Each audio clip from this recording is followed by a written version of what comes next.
and we will start with the utmost important topic, that is return filing under GST. We have not discussed this topic, and this is the most practical usage topic.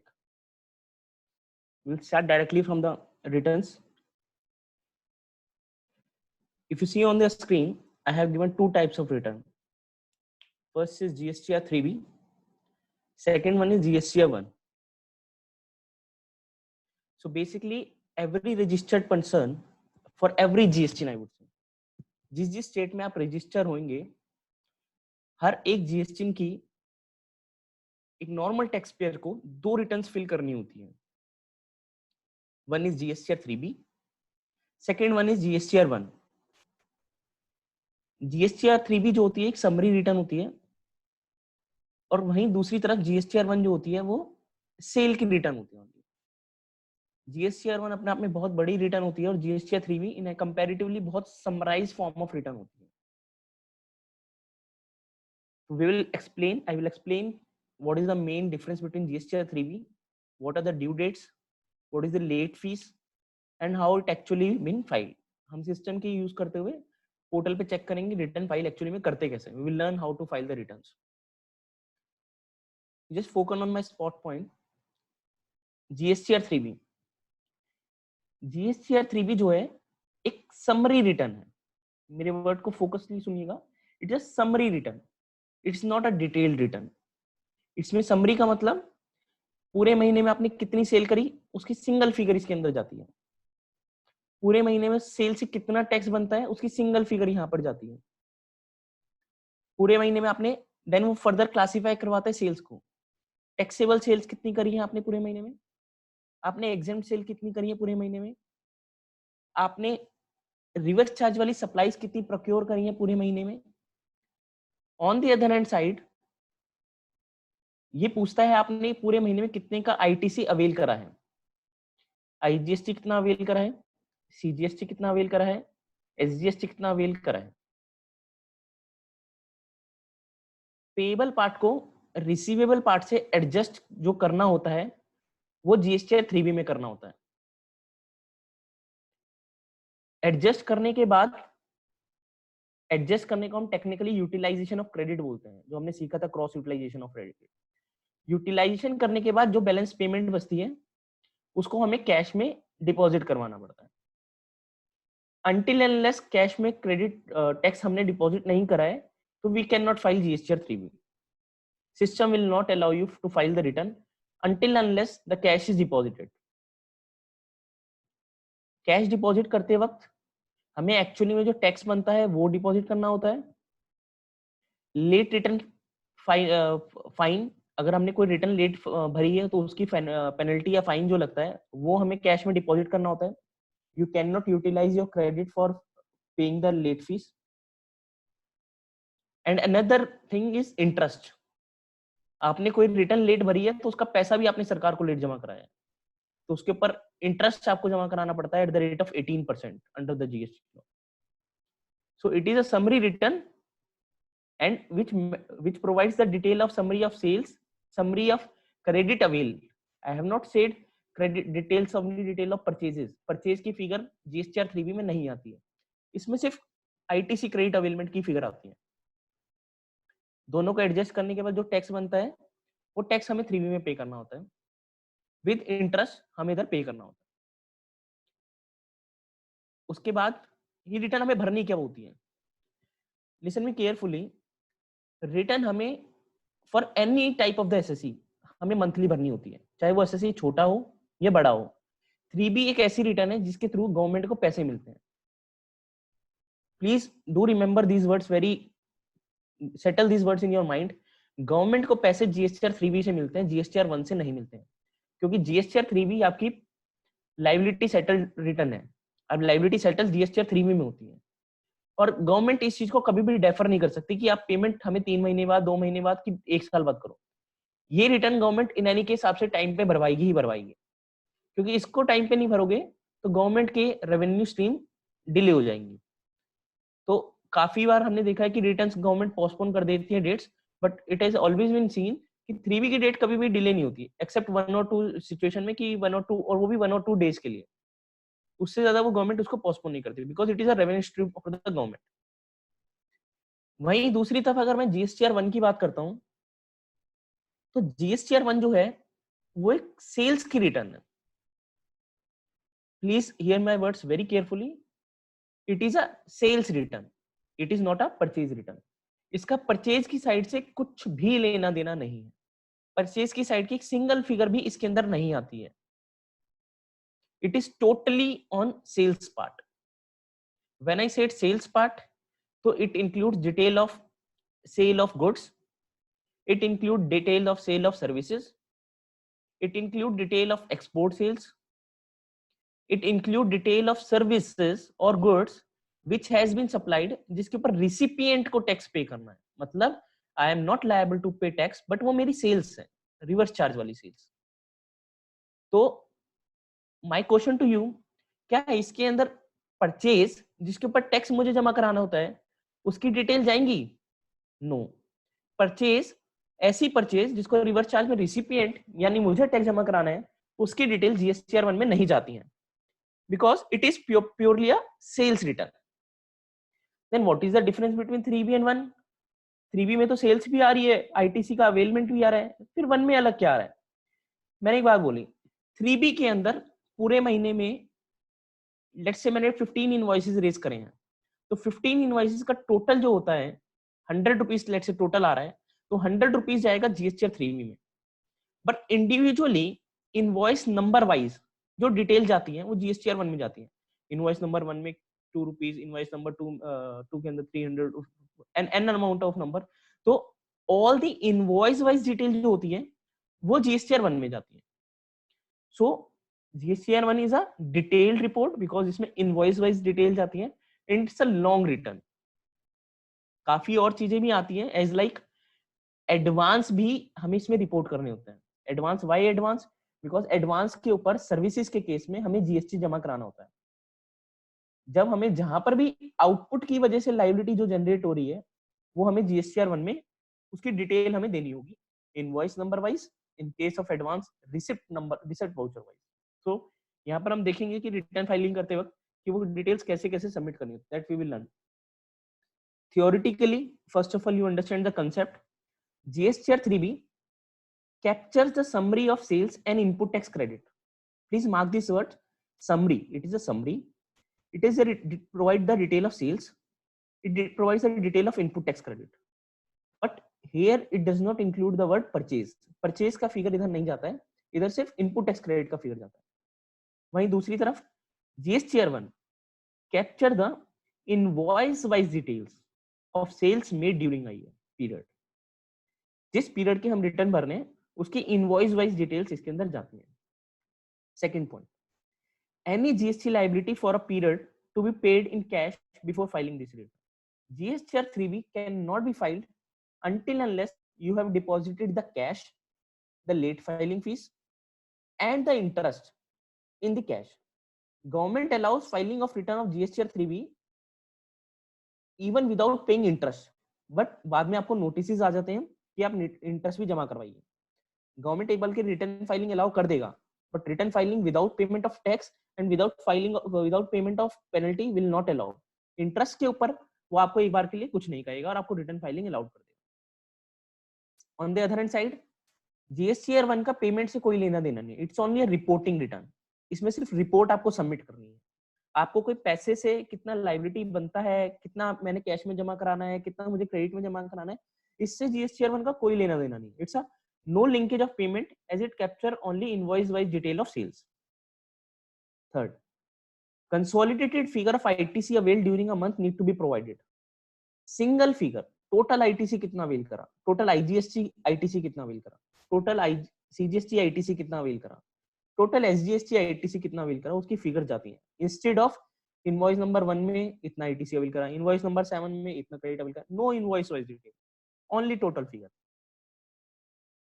On the other hand side, no ITC related data is captured as it includes only sales data, only sales की return, no ITC related data, no purchase related data, no purchase on which tax is payable on reverse charge, no such data has to be given.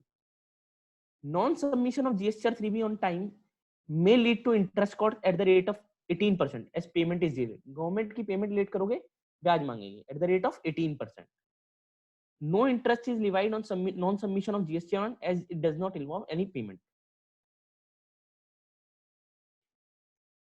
I'm moving forward. GSTR 3B. Due dates of filing the GSTR 3B. Please listen me very carefully. The government has made it a very staggered form. कभी-कभी हम भूल जाते हैं कि हम कौन सी date क्या कर रहे हैं. In case aggregate turnover means turnover for all India, not for a single GST. Return आप सिंगल जीएसटी की भर रहे हो, बट टर्नओवर आपको ऑल इंडिया का देखना है.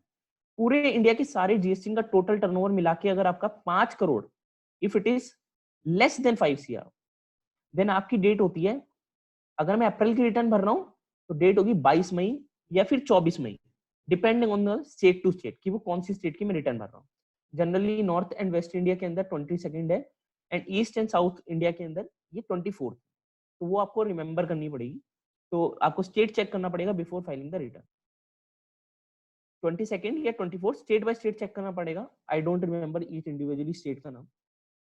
And for others means the client, the GST, the company whose aggregate turnover is more than 5 CR.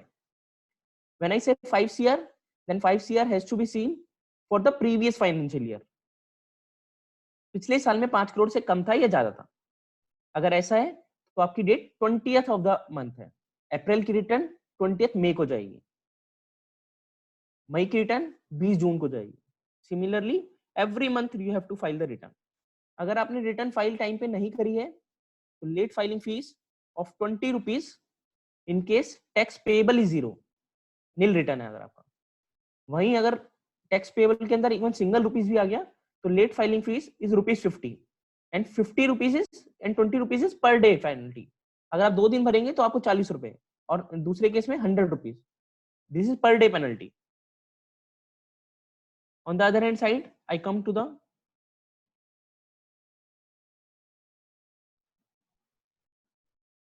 due date for filing of GSTR 1. Aggregate turnover less than 1.5 CR. अगर आपका पूरे all India का turnover पिछले साल में 1.5 करोड़ से कम था, पिछले साल में 1.5 करोड़ से कम था टर्नओवर, तो गवर्नमेंट आपको एक ऑप्शन देती है. I am saying option, it is not mandatory. It is client to client, they can either avail or they can not avail. आपके पास ऑप्शन है कि आप मंथली की बजाय क्वार्टरली रिटर्न भर दीजिए. क्वार्टरली जीएसटीआर 1, जीएसटीआर 3 भी तो अगेन मंथली जाएगा ही जाएगा. You have to file GSTR 3 भी monthly because that is a payment return. आप सेल की डिटेल अपनी क्वार्टरली दे दीजिए. The company whose turnover is less than 1.5 CR during previous financial year. April, May, जून की रिटर्न जाएगी 31st ऑफ जुलाई को, जुलाई, अगस्त, सितंबर 31st of October, October, November, December 31st of January, January, February, March 30th of April. That's that. For others means the client whose turnover, aggregate turnover is more than 1.5 CR, the due date is 11th of the subsequent month. April 11 May, May 11 June, June 11 July. Similarly it will keep continuing that. Late filing fees. अगर आप GSTR 1 time पे नहीं भरेंगे, you have to pay 200 rupees per day. It is अ पर day penalty. आपको हर दिन 200 रुपए देने पड़ेंगे. But there is one good news, और I would say something which is sub judicial is, आज के दिन जीएसटी पोर्टल ये फीस पेनल्टी लगाता नहीं है आपके पर. Government can depend ask from you because they have a power given from the law. Law clearly लिखता है कि अगर आप जीएसटीआर 1 लेट फाइल करेंगे तो आपके पास पेनल्टी लग सकती है.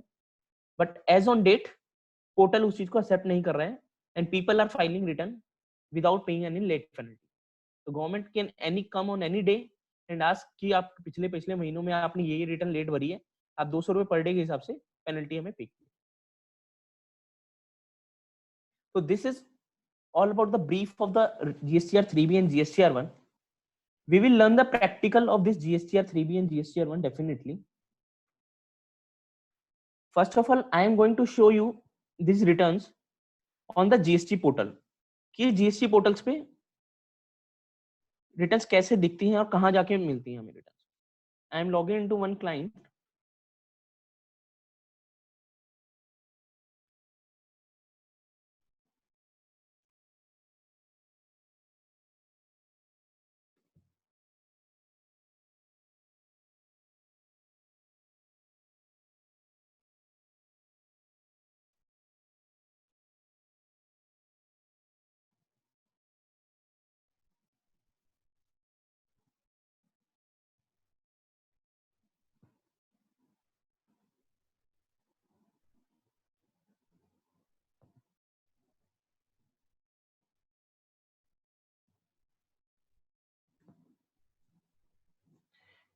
This is how the portal looks when you log into the GST portal. Please go with me. We will see how GSTR 3B and GSTR 1 need to be filed and how it has to be done on the GST portal. मैंने एक client का GST portal पे login करा है. माने you have query, it means no late fee of 200. Yes, as of now it is no late fee, but government can ask anytime. They can send you notice and you have to pay. Then you don't have any option. So it is suggestible to file the return on time. I just have logged in on the GST portal. If you see, जैसे ही आप login करेंगे तो ये screen आपके सामने नजर आएगी. रिटर्न डैशबोर्ड आएगा, न्यू रिटर्न्स आएंगी, create challan, view notices, annual return, continue to existing dashboard. इसके अंदर कुछ नहीं है, आपको सिर्फ रिटर्न डैशबोर्ड पे ध्यान देना है. न्यू रिटर्न्स ट्रायल है, अभी कुछ नहीं हो रहा है. वो न्यू रिटर्न पे क्लिक करेंगे.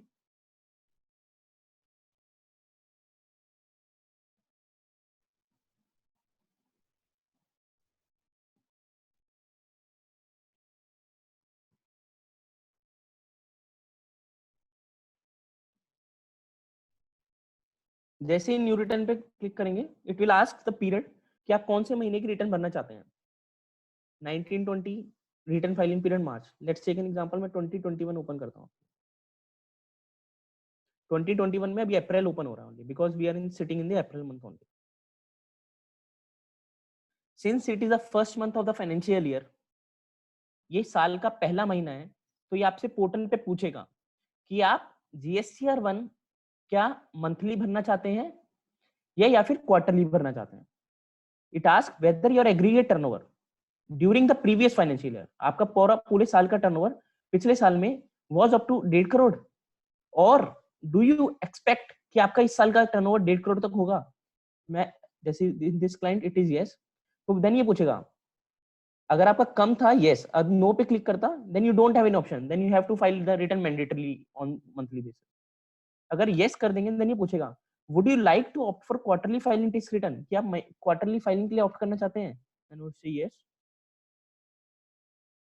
देन ये फाइनल कंफर्मेशन कराएगा, because once you have agreed you can not change that. अब ये सेलेक्ट हो गया, you have selected quarterly filing of return, thanks.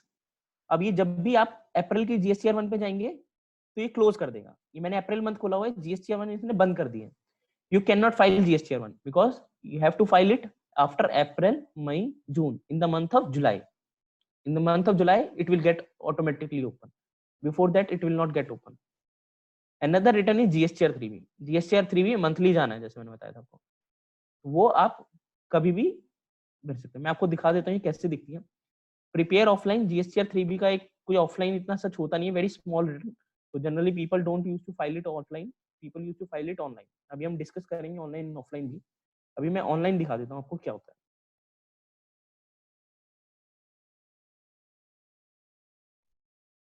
इसमें सभी यस कर देते हैं, सॉरी नो कर देते हैं. उससे सबसे पहले पूछा do you want to file nil return. I said no.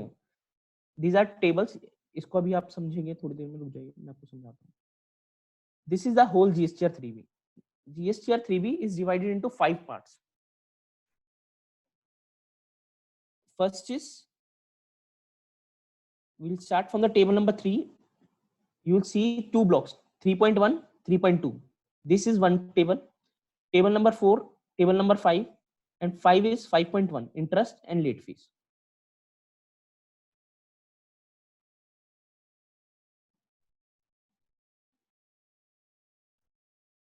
जैसे ही आप उस पर क्लिक करेंगे तो ये टेबल ओपन हो जाएगा. It says, please go one by one with me. It will help you in practical life. Taxable supplies के 5 parts हैं. Outward taxable supply, other than zero rated, nil rated and exempted. Zero rated मतलब export. Nil rated आज के दिन कुछ होता नहीं है. आज हम सीखेंगे nil rated क्या होता है in the last of our section of the class. Exempted मतलब जिसके ऊपर कोई टैक्स नहीं लगता है. आउटवर्ड टैक्सेबल सप्लाई मतलब एक्सपोर्ट आपने कितने का करा है वो वाला फिगर. नील रेटेड या एग्जेम्प्टेड कितनी सेल करी है उसका figure. Inward supply liable to reverse charge, ऐसी सेल, ऐसी परचेज जिसके ऊपर रिवर्स चार्ज में टैक्स आपको जमा कराना है. Inward, it's not an outward. Inward supply on which non GST outward supply मतलब नॉन जीएसटी जनरली आज के दिन यहाँ पर हमारा alcoholic liquor for human consumption वही आता है. तो जो कंपनीज लिकर में सेल करते हैं, डील करते हैं, उनके लिए आता है. तो अगर मैं अपने कल वाले डाटा पे जाता हूं, I'll go back into my yesterday's data.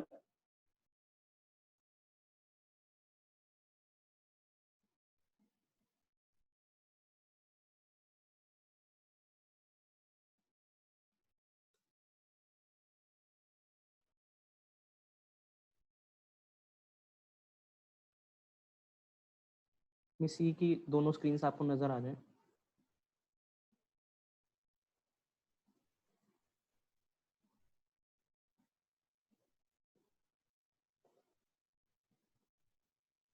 Wait पर ट्राई कर लेते हैं. दोनों स्क्रीन अगर नजर आ जाए it will be good for every. No it is not possible, sorry.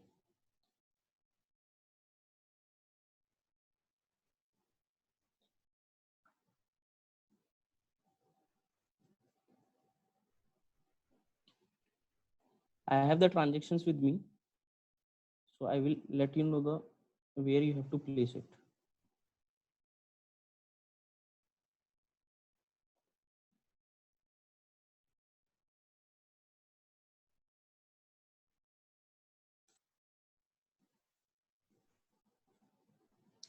हमारा जो फर्स्ट ट्रांजेक्शन कल था, हमने ये कहा था मिस्टर राम ने गुड्स बेचे हैं 5 लाख रुपीस के मिस्टर वाई को हरियाणा में बेचे थे, दिल्ली से बाहर बेचे थे. हमने 5 लाख रुपए की सेल्स थी और 90,000 रुपीस का आईजीएसटी पेएबल था. नॉर्मल सेल्स है, टैक्सेबल सेल्स है, एक्सपोर्ट नहीं है, मिल रेटेड नहीं है, इनवर्ड सप्लाई बिल्कुल भी नहीं है, अल्कोहल नहीं है. I will write 5 lakh here and 90,000 IGST. Assuming कि पूरे महीने में एक ही सेल हुई है. 5 लाख रुपए की टैक्सेबल वैल्यू और 90,000 रुपए का IGST. Please stop me where you find any issue.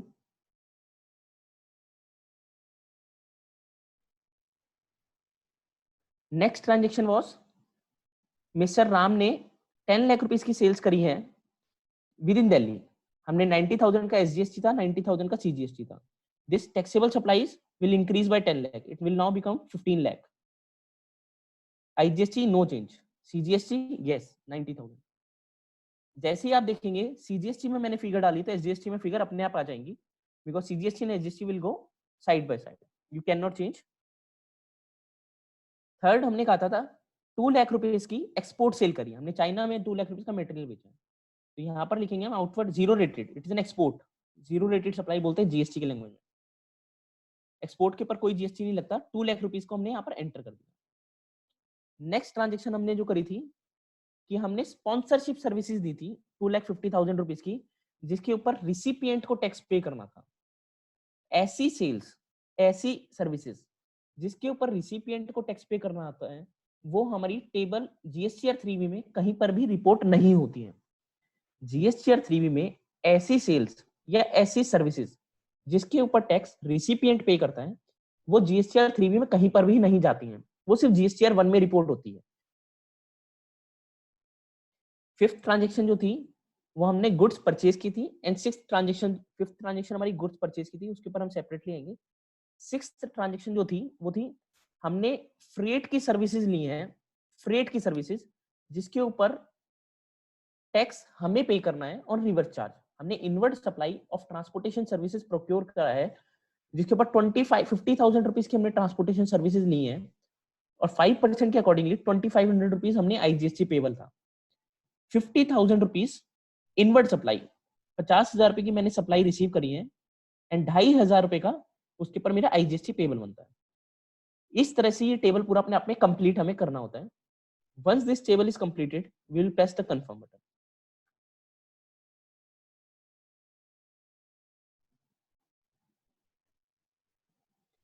जैसे ही आप कंफर्म करेंगे यहाँ पर आपको फिगर्स नजर आएंगी। 92,500 का आपका आईजीएसटी है, 90,000 का सीजीएसटी है, 90,000 का SGST. Interstate supply next table. इस टेबल में 99% ऑफ द बिजनेसेस में कुछ आता नहीं है। यहाँ ये पूछता है कि आपने अनरजिस्टर्ड पर्सन को अगर कोई सेल करी है तो उसको आपको टोटल करके बताना होता है। मैंने छत्तीसगढ़ के अंदर 10,000 रुपीज का सेल करा है, let's say only interstate supply. Please listen, see this word very clearly. Details of interstate supply made to unregistered person. Details of interstate supplies made to unregistered person. Chhattisgarh में मैंने 2 लाख का सेल्स करा है, कहीं और कितना भी सेल्स करा है, वो फिगर्स यहाँ देना होता है। ऐसी सप्लाई जो मैंने अपनी स्टेट से बाहर करी है और सिर्फ अनरजिस्टर्ड पर्सन को, उनका एक कंसोलिडेटेड फिगर स्टेट वाइज आपको देना होता है। हमारे केस में ऐसा कुछ भी नहीं है बिकॉज हमने एक्सपोर्ट करा है, वो इंटरस्टेट सप्लाई नहीं मानेंगे, हम एक्सपोर्ट मानेंगे उसको। एंड सेकेंड थिंग, जो हमने 2 सेल करी है with in Delhi and Haryana, वो हम वी अंडरस्टैंड वो हम रजिस्टर्ड पर्सन को सेल कर, तो हमारे लिए टेबल ब्लैंक जाएगा। Next is eligible ITC. ITC आपने कितना कितना लिया है, अवेल करा है। अगर आपने कुछ गुड्स इंपोर्ट करे हैं तो उसका क्रेडिट आईजीएसटी का कितना अवेल करा है। आपने सर्विसेज के ऊपर कितना क्रेडिट अवेल करा है। Services means import of service, specifically Dewas, ऐसी सर्विसेज जो आपने इंपोर्ट करी है उसके ऊपर आपने कितना आईजीएसटी पे करा है रिवर्स चार्ज में। And balance of the reverse charge services other than import of services, क्योंकि इंपोर्ट ऑफ सर्विस भी रिवर्स चार्ज में कवर होता है but they have asked it separately. तो बैलेंस रिवर्स चार्ज की सर्विसेज का आपने क्रेडिट कितना अवेल करा है। हमने 2500 फ्रेट के ऊपर क्रेडिट अवेल करा है रिवर्स चार्ज का, if you remember, then 2500 figure has to be given here. Next is inward supply from ISG. ये जनरली बिजनेस में एप्लीकेबल नहीं होता, हमारे केस में भी एप्लीकेबल नहीं है। Next is all other ITC, all other input tax credit. इसको छोड़ के जितना भी क्रेडिट हमने लिया है उसकी फिगर हमें यहाँ डालनी है। Transaction number 5 if you remember, हमने दिल्ली से 1 लाख रुपए के गुड्स परचेज करे थे जिसके ऊपर 9,000 का सीजीएसटी था, 9,000 रुपीज का एसजीएसटी था। तो वो फिगर्स यहाँ पर आएंगी। आईजीएसटी कॉलम में 0 आएगा, 9,000 सीजीएसटी कॉलम आएगा and if you see CGST enter करते ही एसजीएसटी में फिगर्स अपने आप आ गए। टोटल क्रेडिट आपको नीचे अवेल है। Net ITC availed 2500 IGST, 9,000 CGST, 9,000 SGST. Reversals ये वो होते हैं जो हम कोई मटेरियल फ्री देते हैं तो उसके केस में हमें रिवर्स करना होता है क्रेडिट। इनएलिजिबल आईटीसी की फिगर्स हमें रिपोर्ट करनी होती है। इनएलिजिबल आईटीसी होता है ब्लॉक क्रेडिट, जो हमने फर्स्ट सेकंड डे डिस्कस करा था। मोटर व्हीकल का कोई क्रेडिट आपने लिया है वो जो कि आप ले नहीं सकते बट उसकी फिगर आपको देनी होती है एज पर जीएसटी लॉ। उसके ऊपर कितना क्रेडिट आपको इनएलिजिबल है बेसिकली, तो वो फिगर्स आपको डालनी होती है। कंफर्म करेंगे इसको, फिल करते हैं, देखेंगे आईजीएसटी का फिगर यहाँ आ जाएगा, सीजीएसटी का फिगर आ जाएगा, एसजीएसटी का फिगर आ जाएगा। नेक्स्ट टेबल इज बेसिकली ये भी many of the industries today till date is not using this table, they are leaving it blank because this is subject to very complexities and this is not possible to give। ये पूछता है कि ऐसे कितनी supplies आपने composite scheme के अंदर ली है, एग्जेम्प्ट सप्लाई कितनी प्रोक्योर की है आपने, नील रेटेड सप्लाई कितनी। मतलब अगर 100 रुपए का मैंने पेट्रोल खरीदा है ड्यूरिंग द मंथ तो ये पूछता है 100 रुपए आपने कहाँ से खरीदा है, इंटरस्टेट इंट्रास्टेट, आपको ये फिगर्स यहाँ देनी होती है। मैंने गेहूं खरीदी है, कोई भी ऐसा आइटम खरीदा है जिसके ऊपर टैक्स नहीं लगता है, उसकी इंटरस्टेट सप्लाई कितनी करी है, इंटरस्टेट सप्लाई कितनी करी है, उसकी फिगर्स यहाँ डालनी होती है। As of now we are also leaving it blank. Last is interest and late fees. Interest देखेंगे आप, कॉलम्स ओपन है, you can figures type as per your convenience because government will not stop your filing of return until unless you have not paid the interest। But let fees की figure अपने आप आ जाएगी। अगर मेरी previous month में return late गई होती तो ये अपने आप ओपन हो जाता। मुझे कुछ करने की जरूरत नहीं थी, तो मुझे वो पे करना ही होता. Without paying that the government have not allowed me to file the return. बस इतनी सी डिटेल मांगता है ये जीएसटीआर 3B में. आपने फर्स्ट टेबल के अंदर टैक्स की डिटेल दी कि मेरे को भैया मैंने ये सप्लाई करी है, सेल की सर्विस करी है, गुड्स की सर्विस करी है, all the supplies excluding supplies on which recipient has to pay tax on reverse charge basis. Next table, interstate supply to unregistered person. Next table, जितना आपने ITC अवेल करा उसकी figures. Exempt nil and non GST inward supplies, interest and late fees. जैसे ही अपनी details fill कर देंगे इसको save करेंगे आप. सेव करके ऊपर लिखा जाएगा save request received. Once it is done आप रिफ्रेश करेंगे तो आएगा last save request has been saved, GSTR 3B data saved successfully. ये डाटा सेव हो गया. You will go to proceed to payment. Preview भी कर सकते हैं, proceed to payment. Data save नहीं हुआ इसमें.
No, what's the difficult situation?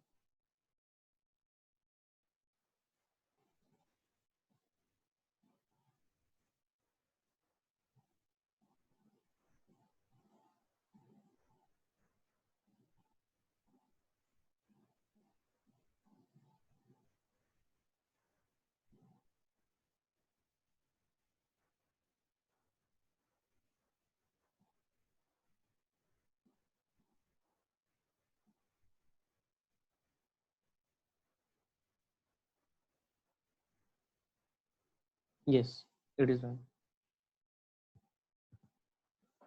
Interest and penalty to be paid in cash. Yes, interest and penalty to be paid in cash only. You cannot utilize your credits to pay.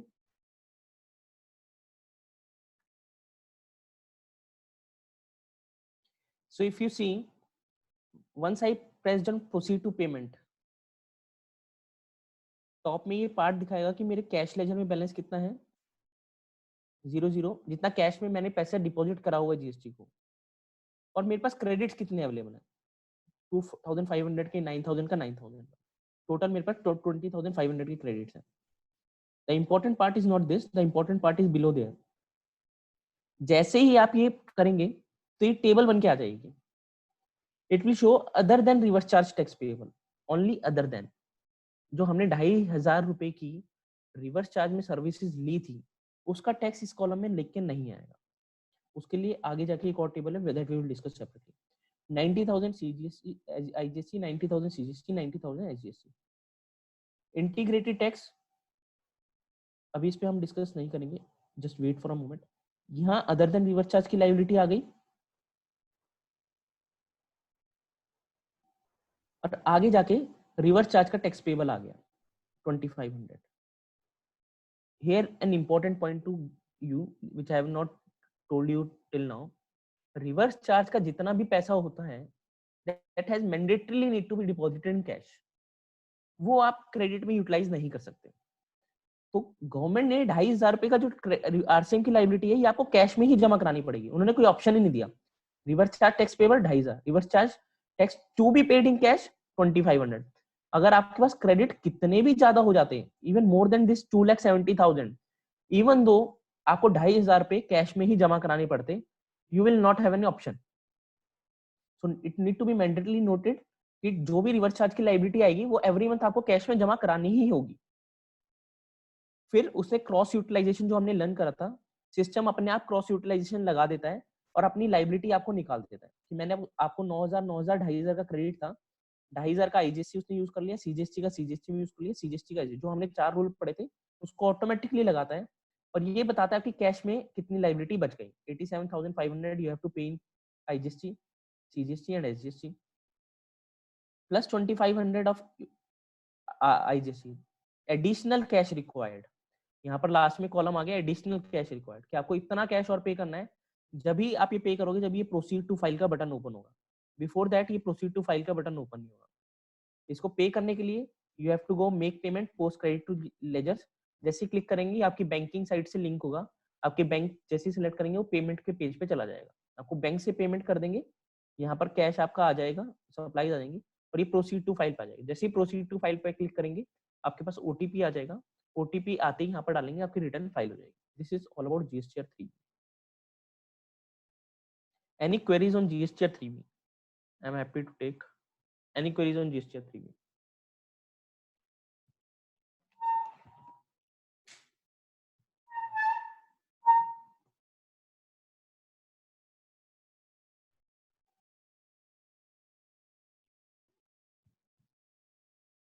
Reverse charge ITC part, reverse charge का output part आपको समझ आ गया है। Output जब हम पे, output की जो लाइबिलिटी होती है वो हमें टेबल नंबर 3 में अलग से दिखानी होती है 50,000 2,500। और जो 2,500 की जो लाइबिलिटी है आईटीसी को भूल जाइए आप, मैं पेबल की बात कर रहा हूँ। पेबल आपको हर महीने गवर्नमेंट को कैश में ही जमा कराना पड़ेगा। हमारी टोटल लाइबिलिटी इस टेबल के अंदर आईजीएसटी में 92,500 की है, 90,000 नॉर्मल लायबिलिटी है, 2,500 रिवर्स चार्ज की है, तो 2,500 उसने अलग कॉलम में पार्क कर दिया और वो आपको कैश में जमा कराना होगा। बैलेंस आप क्रेडिट के अगेंस्ट में यूज कर सकते हो। Now your question is please repeat reverse charge ITC part. Reverse charge ITC part means that is only disclosure. Reverse charge का आपने कितना क्रेडिट लिया है वो आपको अलग टेबल में देना है, बैलेंस आपका कोई भी क्रेडिट है वो आपको अलग टेबल में देना है। It is only disclosure. ITC reverse charge जितना अवेल करा है रिवर्स चार्ज की वजह से वो अलग कॉलम में देना है, एंड आईटीसी नॉर्मल कितना अवेल करा है वो आपको अलग कॉलम में देना है। अगर आप कभी भी देखेंगे तो total of column number 2 and column number 3, total of column number 2 and column number 3 will always total equal to the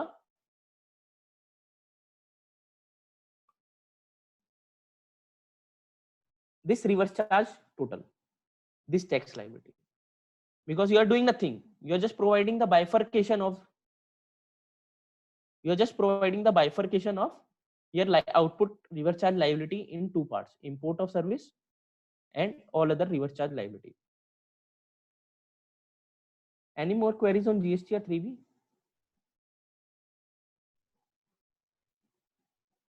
Otherwise I am continuing with the GSTR 1 part. No, we are utilizing ITC in the same month only. आपके ITC के pool में तो आ गया है, otherwise ITC आपके पास कितना था? 9 and 9 10 18,000 था, अब इसको टोटल मिला के 20,500 आ गया। हमने 2,500 का क्रेडिट तो लिया है ना, और वो 2,500 का क्रेडिट हम यूज कर रहे हैं for balance of the 90,000 of IGST, other than that 2,500 of IGST of reverse charge. Hope it is very clear. We are utilising it in the same month. The so don't compare it with the payable and receivable part. Receivable part we are taking separately and payable part we are paying it in cash. No, we cannot revise GSTR 3B return.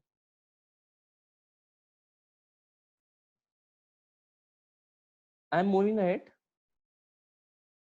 ये जो starting में मैंने yes yes no बताना ही नहीं था, ये basically ये पूछ रहा है आपको कोई जो रिस्पेक्टिव टेबल आपको ओपन करनी है वही टेबल ओपन कर देगा। जैसे मैंने सब पे yes कर दिया तो पूरा GSTR 3B खुल गया। अगर मैंने किसी में नो कर दिया होता, लेट्स से मैंने इस पे नो कर दिया, तो टेबल 3.2 ओपन नहीं करेगा, वो शो ही नहीं करेगा आपको। This is nothing but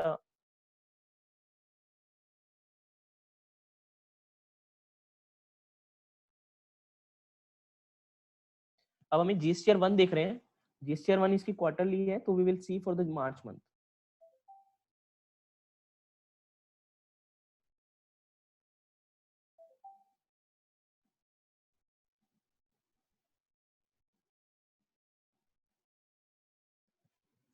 Please stay with me. It is a very big return. It's big return. So we will discuss it table by table, and then we will practically file one return also. I will let you know how to practically file one return. Since it is a big return, is given two options of filing this return. I would say three options. One is this online return जो आप मेरे सामने देख रहे हैं, इसमें आप one by one detail जाके अपनी इनवॉइस वाइज डिटेल दे दीजिए और ये डिटेल आपको सेव हो जाएंगी and then you can file the return. Second format, second thing is एक गवर्नमेंट का टूल आया हुआ है return offline tool.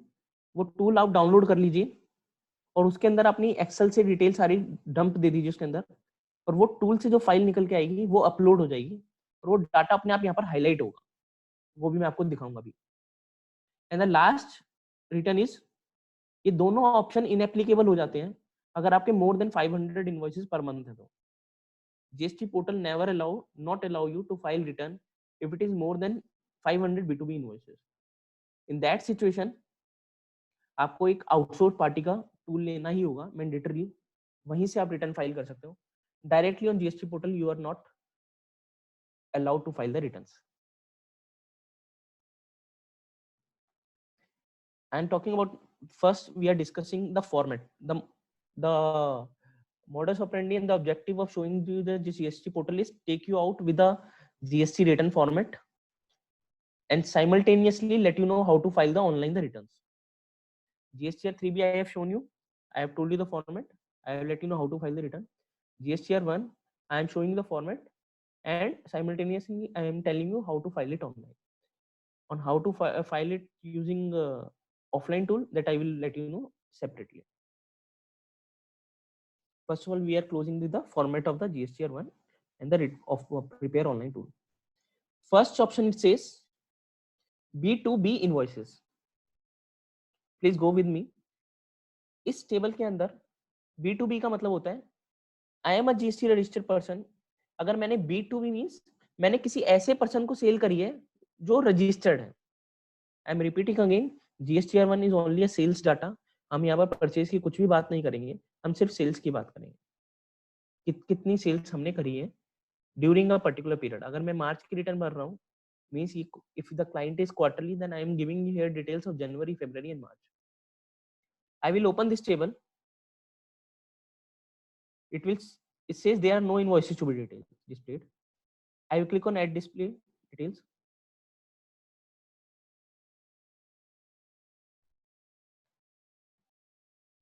It will ask me supplier का जीएसटी नंबर दीजिए.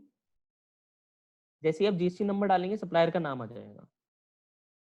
सप्लायर का इनवॉइस नंबर दीजिए. आपका इनवॉइस नंबर जो आपने इनवॉइस क्रिएट करा है वो इनवॉइस नंबर दीजिए. आपकी इनवॉइस की डेट दीजिए. आपका प्लेस ऑफ सप्लाई दीजिए. आपको इनवॉइस पे प्लेस ऑफ सप्लाई डालना कंपलसरी होता है. हमने कल पढ़ा था document issued under GST. First day I got the question from any one of the participant कि गवर्नमेंट डिस्ट्रीब्यूट कैसे करती है, पैसे कहाँ डिस्ट्रीब्यूट करने हैं, कौन सी गवर्नमेंट को कितना पैसा देना है. तो वो इस कॉलम से डिस्ट्रीब्यूट होता है. जैसे ही आप पीओएस डालते हैं तो गवर्नमेंट को पता चल जाता है ये कौन सी टैक्स, कौन सी गवर्नमेंट को कितना पैसा ड्यू है. POS total invoice value. I will show you one thing. Let's say मैं यहाँ पर 60,000 डालता हूँ.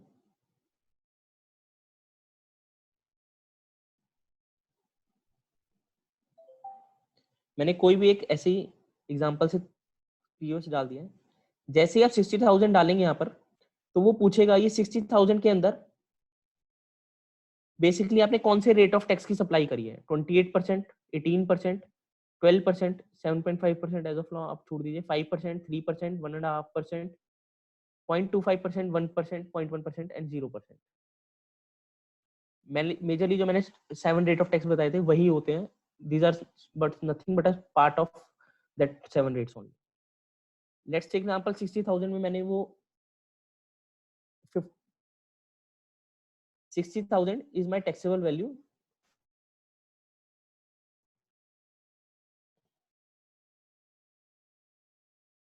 आपको इसके अंदर डिटेल्स, इनवॉइस इंक्लूडिंग जीएसटी कितना फिगर है and excluding GST and GST part, rate wise.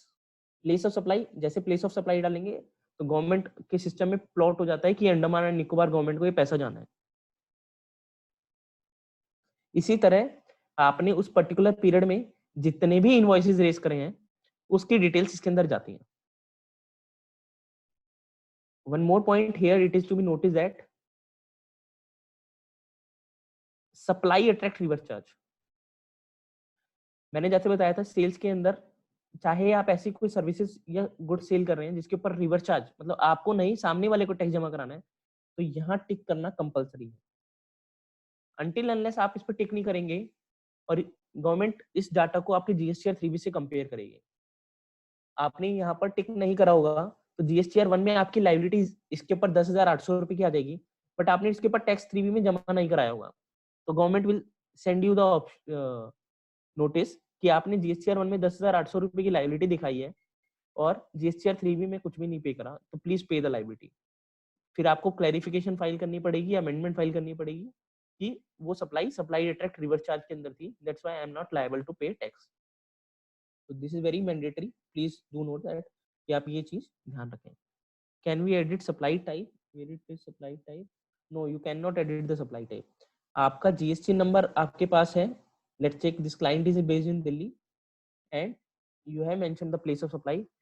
अगर आपका सेम स्टेट में फॉल करता है दोनों चीजें, देन सिस्टम विल ऑटोमेटिकली पिक। अगर मैं 07 डालता हूँ तो ये ऑटोमेटिकली इंट्रा स्टेट हो जाएगा यूसी। अगर मैं कोई और भी स्टेट डालूंगा तो इंटर स्टेट ही रहेगा। It is very clear, location of supply and the place of supply is the only two way out to find out whether the supply is interstate and intrastate. Similarly, you have to give the details of each of the invoice. Deemed export supply attract covered under section 7, ये मैं discuss नहीं कर रहा हूँ आपसे। Deemed export merchants exporters के लिए होता है, एससीजेड के बारे में डिस्कस नहीं कर रहा हूँ। SEZ is like export to export. यहाँ तक सभी को क्लियर है? I am going back.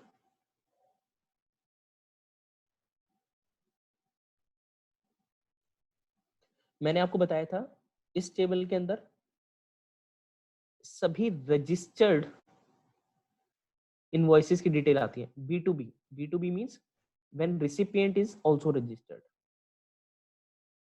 चाहे वो इंटर हो चाहे वो इंटर हो, सभी की डिटेल आएगी।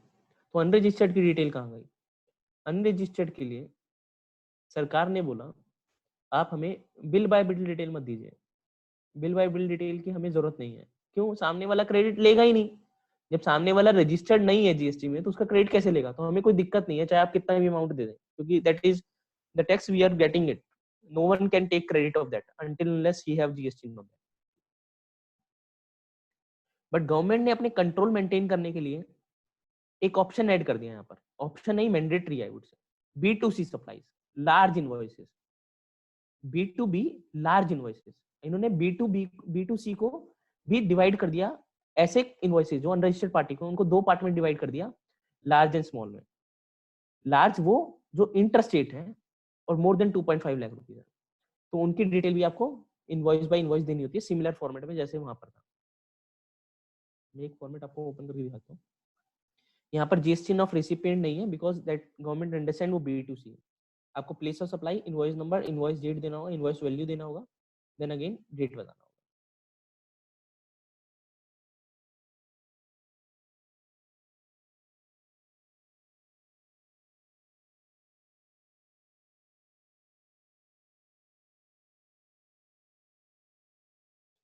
ड्यूरिंग अ मंथ अगर आपने credit note debit note raise करे हैं तो आप उसकी डिटेल देंगे। यहाँ पर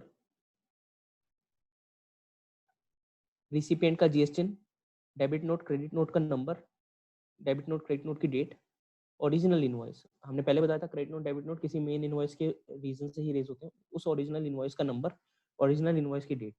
ये चेक करता है क्या विद इन टाइमलाइन इशू हुए हैं। अगर within 6 month from the end of subsequent year raise नहीं होते तो portal can stop you. Note type credit note या डेबिट नोट, क्रेडिट नोट के जो हमने 4 रीजन पूछे थे, रीजन भी आपको यहाँ पर सेलेक्ट करना होगा। I think so that ask, no it doesn't ask for that. Basically credit note या डेबिट नोट, देन नोट की value, then supply type, inter या intra. Hope it is clear to you all.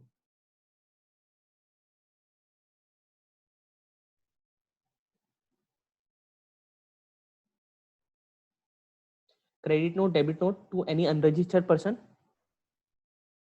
अगर आपने unregistered person को दिए तो उनकी detail, again B2CL के या B2CL के वो इनवॉइसेस आएंगे। Credit note, debit note number, date, original invoice number, original invoice date, same format. तो अभी हमने क्या 4 चीज डील कर ली?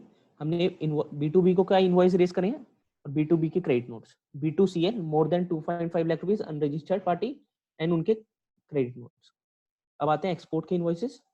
अगर आपने एक्सपोर्ट में कुछ एक्सपोर्ट करा है तो उसके इनवॉइसेस की डिटेल आपको देनी होगी यहाँ पर। Add details,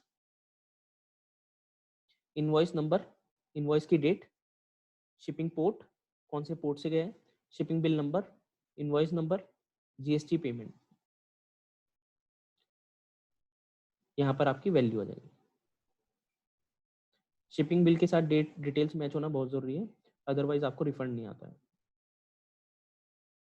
amended B2B invoices, आपने कुछ पिछले महीने इनवॉइस रेज करा था पहले महीनों में, लेकिन गलती से वैल्यू गलत हो गई है, GST गलत हो गया, तो आपको वो चेंज करना है इनवॉइस बाय इनवॉइस, तो यू कैन चेंज।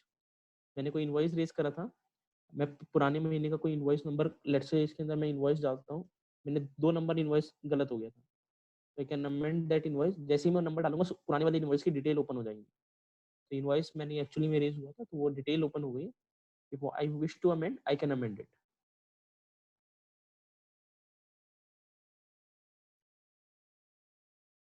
यहाँ पर अमेंडेड B2B, यहाँ पर अमेंडेड B2C, यहाँ अमेंडेड एक्सपोर्ट इनवॉइसेस। कोई credit note, debit note amendment करना है तो वो भी आ गया। Credit note, debit note B2B का, credit note, debit note unregistered का। ये एक पार्ट था GST1 का, जहां पर हमने B2B, B2CL एंड एक्सपोर्ट की बात की। Next part is B2C others, less than 2.5 lakh। Till what period we can amend an invoice? This is the same period, 6 months from the end of the uh, financial year, 6 months from the in the subsequent financial year। GST law में जितनी भी time periods हैं वो सब same period ही है, 6 months है। B2C others, balance B2C यहाँ पर आता है। यहाँ पर आपको place of supply wise detail देनी होती है, इनवॉइस वाइज डिटेल नहीं मांगता है। लद्दाख में मैंने कितना सप्लाई करा, टैक्सेबल वैल्यू कितना है और उसका रेट क्या है, सिंपली बता दीजिए, automatically tax will calculated.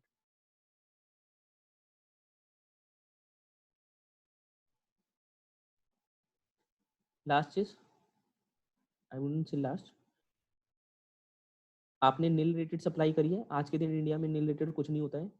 Exempted कुछ सप्लाई करी है, इंटरस्टेट करी है, इंटरस्टेट करी है, to registered person, to unregistered person, तो उसके 4 पार्ट्स आ गए। नॉन GST सप्लाई, लिकर का कोई सेल करता है तो उसकी figure, unregistered person, registered person, intra intra supply, उनका टोटल फिगर आपको देना होगा। GST उस पर कुछ लगता ही नहीं है, तो उसमें GST आने का कोई मतलब नहीं है। Advances only in case of services, not in case of goods. Services के केस में होते हैं, इसमें आपको स्टेट वाइज डिटेल देनी होती है। आपको कोई जरूरत नहीं है आपको कुछ ऐसे देना है, आपको कौन सी स्टेट से कितना कितना पैसा रिसीव हुआ है, आप उसका टोटल अमाउंट यहाँ दे दीजिए।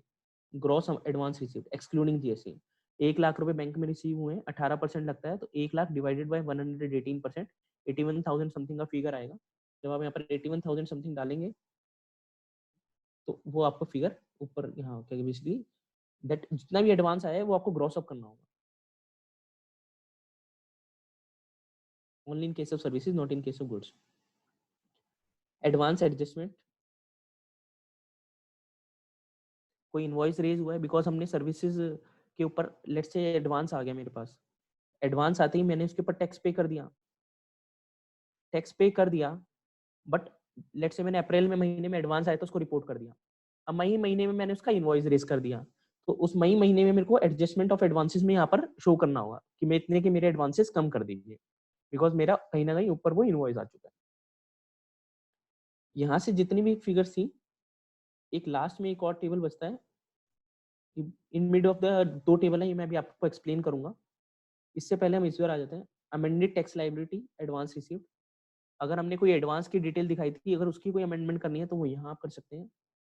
Amendment of adjustment of advances, table number 11 की कोई अमेंडमेंट करनी है, हमने गलत एडजस्ट कर दिया तो उसकी अमेंडमेंट कर सकते हैं। B2C इनवॉइसेस की कोई अमेंडमेंट करनी है, फिगर्स हमने गलत डाल दी थी तो वो अमेंड कर सकते हैं। यहाँ पर सारा ऊपर का जो पार्ट था हमने B2B डील करा, B2CL डिस्कस करा, एक्सपोर्ट डिस्कस करा। नीचे वाले पार्ट में हमने B2C बैलेंस, एडवांसेस, एडवांसेस के adjustments and amendment of B2C others, amendment of advances, amendment of adjustment of advances, ये हमने तीनों डिस्कस करा। This is all about sales. Sales में इसके सिवाय कुछ नहीं होता है। फिर 2 टेबल गवर्नमेंट ने एडिशनल ऐड कर दिए, table number 12 and table number 13। Table number 12 में आता है HSN wise detail, very important. ये आपसे पूछता है कि मुझे HSN वाइज डिटेल दीजिए कि आपने कौन से HSN का मटेरियल कितना कितना सेल करा है विद क्वांटिटी। फॉर एग्जांपल 4823, जब आप HSN डाल देंगे तो डिस्क्रिप्शन डालना कंपलसरी नहीं है, you can either maintain that or not to maintain that, you have an option. UQC कि वो आइटम किस तरह होता है, क्यूबिक में, क्यूबिक सेंटर, कार्टून, डजन, किस में डील होता है। फॉर एग्जांपल क्यूबिक सेंटर में होता है कितनी क्वांटिटी, टोटल कितनी क्वांटिटी इस मंथ में गई है, total value including GST, taxable value without GST, उसके ऊपर कितना आईजीएसटी है, कितना सीजीएसटी, कितना एजीएसटी। इस तरह से आपको HSN वाइज डिटेल्स में देनी होती है। And the last table is document issue detail.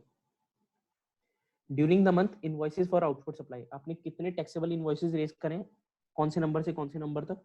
For example मैंने 100 से लेके 150 105 50 तक 151 तक रेज करें, टोटल इनवॉइसेस ये हो गए 52, और इसमें से 4 इनवॉइसेस कैंसिल हुए थे तो 48 इनवॉइसेस ये आपसे डिटेल।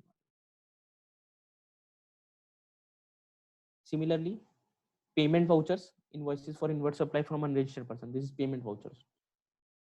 रिवाइज इनवॉइसेस, ये सच कोई एप्लीकेबल नहीं होता, जनरली जीएसटी रजिस्ट्रेशन लेता है तो उसके टाइम पे आता है ये concept. Credit note, debit note, receipt voucher, payment vouchers, refund vouchers, delivery challan. Delivery challan के अलग अलग क्लासिफिकेशन दे दिया उसने, जॉब वर्कर को कोई मटेरियल भेजा है, supply in approval in case of liquid gas, delivery challan otherwise supply, उनके नंबर्स आपको मंथ बाय मंथ कोट करने होते हैं कि कहाँ से शुरू होके कहाँ तक इशू है, बिकॉज जहां पर खत्म होंगे next month government will check कि आपने उसके आगे से ही शुरू करा नहीं करा। जैसे ही आप ये सारी डिटेल्स दे देंगे तो आपको यहाँ पर एक्नॉलेज करना होगा, सबमिट करना होगा, रिटर्न को फाइल करना होगा। सबमिट करते ही जैसे ये सबमिट हो गई return, you can't change any of the figures, then आपके पास फाइल रिटर्न का ही ऑप्शन बचता है। फाइल रिटर्न पे क्लिक करेंगे, ओटीपी आपके फोन पे आ जाएगा। In case of private limited companies आपको डिजिटल सिग्नेचर लगाने होंगे and your return get file. Any query till here?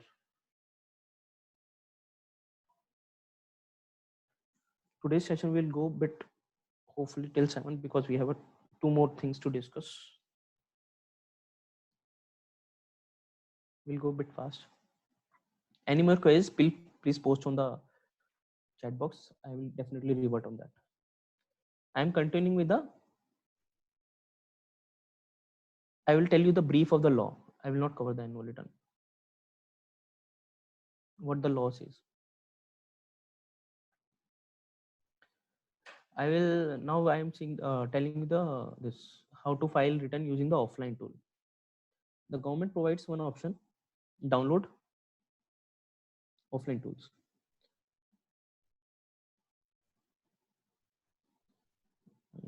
Return offline tools. यहाँ से ये फाइल डाउनलोड हो जाती है। I will try, definitely try. We can do one thing, we can cover annual return tomorrow. We'll see how it if it's managed. I can show you the table by table, how it actually happens. This download option, GSTR 1 and GSTR 2, we can download a tool.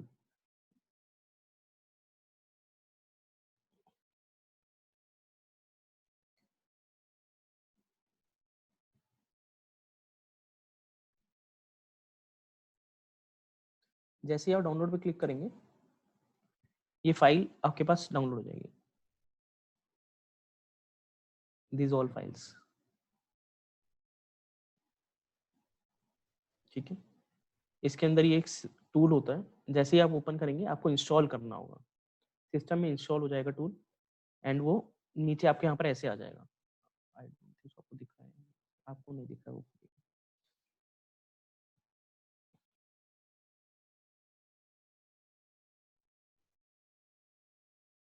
वो tool कुछ इस तरीके से दिखेगा फिर आपको, जैसे वो they don't have any internet connect, मतलब this is not link to internet, ये टूल इस तरह से दिखता है फिर आपको।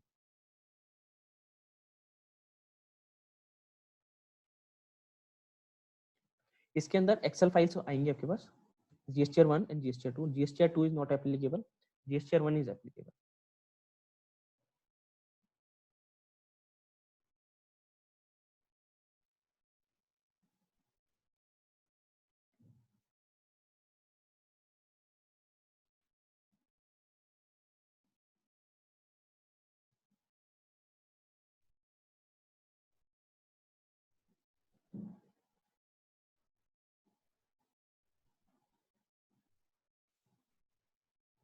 GSTR 1 की फाइल को मैंने ओपन करा है,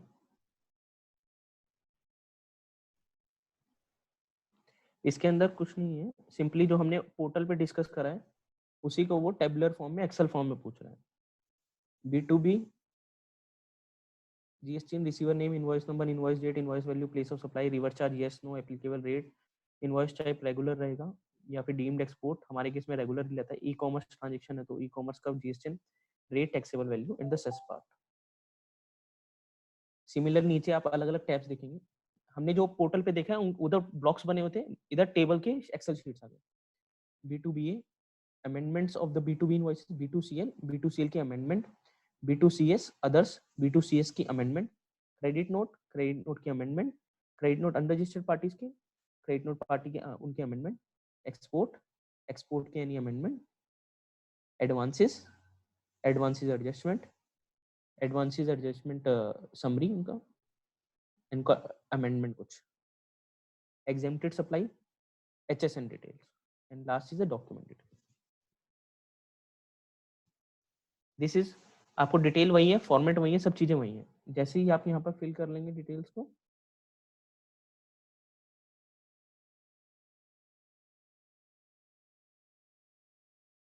यहाँ पर जेसन क्रिएट करने का ऑप्शन आता है।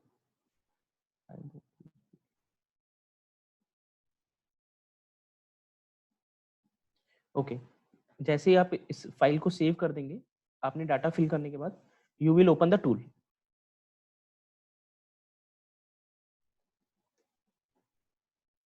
फाइल सेव हो गई है, डाटा सेव हो गया, टूल ओपन करेंगे। टूल के अंदर लेट्स से कोई GST नंबर डालेंगे आप, I am dumping one GST number here, just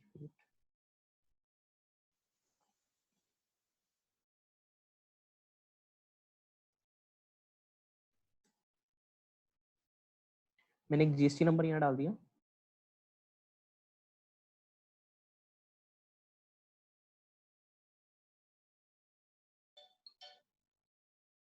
March month, quarterly fill कर रहे हैं तो भी लास्ट ऑफ द मंथ डालेंगे आप। SEZ tax payer, no, proceed, will give beef. यहाँ पर टॉप में ऑप्शन आएगा इंपोर्ट फाइल्स का, ये पूछेगा आप पूरी पूरी एक्सेल फाइल इंपोर्ट कर दीजिए। जैसे ही आप पूरी पूरी एक्सेल फाइल इंपोर्ट करेंगे एक जेसन फाइल जनरेट हो जाएगी। आई will show you that Jason also. First option is this कि आप एक्सेल फाइल इंपोर्ट कर दीजिए। Please let me know wherever anyone finds any query. Second option क्या है यहाँ पर, अगर आप पूरी एक्सेल भी नहीं करना चाहते हैं, then also government has provided one more option. Please look with me, हमने यहाँ पर एक्सेल फाइल सेव करके रखी हुई थी, हम वहाँ पर अपलोड कर देंगे। First option is this in the offline tool. Second option, it provides section wise CSV files. GSTR 1, इसके अंदर सभी की CSV फाइल बनी हुई है। आप रादर देन आपको सारी फाइल्स अपलोड एक सिंगल एक्सेल फाइल नहीं करनी, आप एक दो फाइल से, लेट से आपने कोई पोर्टल पे डायरेक्टली डाटा डंप कर दिया, तो आप सोच रहे हैं मैं पूरी एक्सेल फाइल दोबारा डाल के क्या करूंगा। लेट से CDNUR डालना है या फिर B2B डालना है, तो आप एक एक करके एक्सेल फाइल भी डाल सकते हैं। तो जैसे ही आप एक्सेल फाइल डालेंगे, मैं आपको एक एक्सेल फाइल शो भी कर देता हूँ।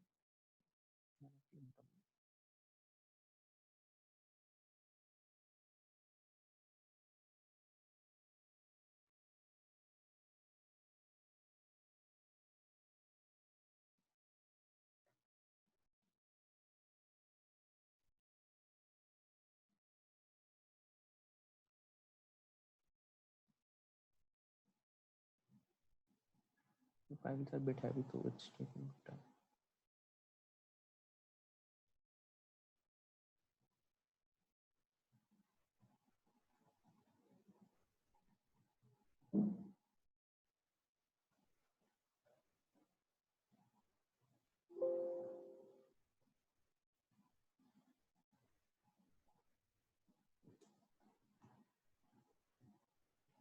ये एक फाइल मैंने आपके लिए सेव करके रखी हुई है। अगेन वही डाटा है, बट एक सिंगल शीट में है, सिर्फ ओनली एक रिस्पेक्टिव पर्सन का, मतलब रिस्पेक्टिव शीट का, B2B एक ही टेबल का डाटा है। आप ऐसे भी कर सकते हैं, इंस्टेड ऑफ डूइंग कि आप पूरी एक एक्सेल फाइल बनाएं।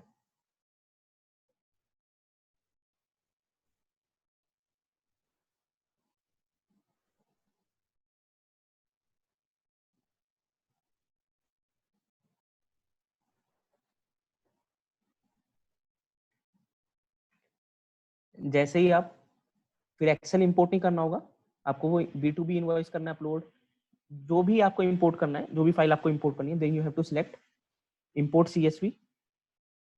लास्ट में जैसे ही आप करेंगे, तो यहाँ पर आपको, मैंने प्रीवियस मंथ का डाटा स्टोर है, आई विल शो यू किस तरह से नजर आता है।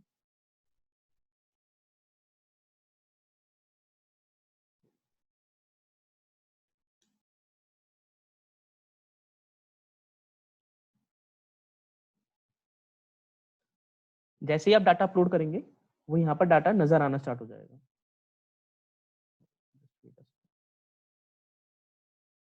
Okay, I am not done in this system actually, तो वो नजर नहीं हो रहा है, किसी और सिस्टम पे मैंने वर्क करा था। सो जैसे ही वहां पर क्लिक करेंगे, मैं आपको यहाँ पर एक करके भी दिखा देता हूँ, import files. Please stay with me, I am just showing you how to do that. Import CSV।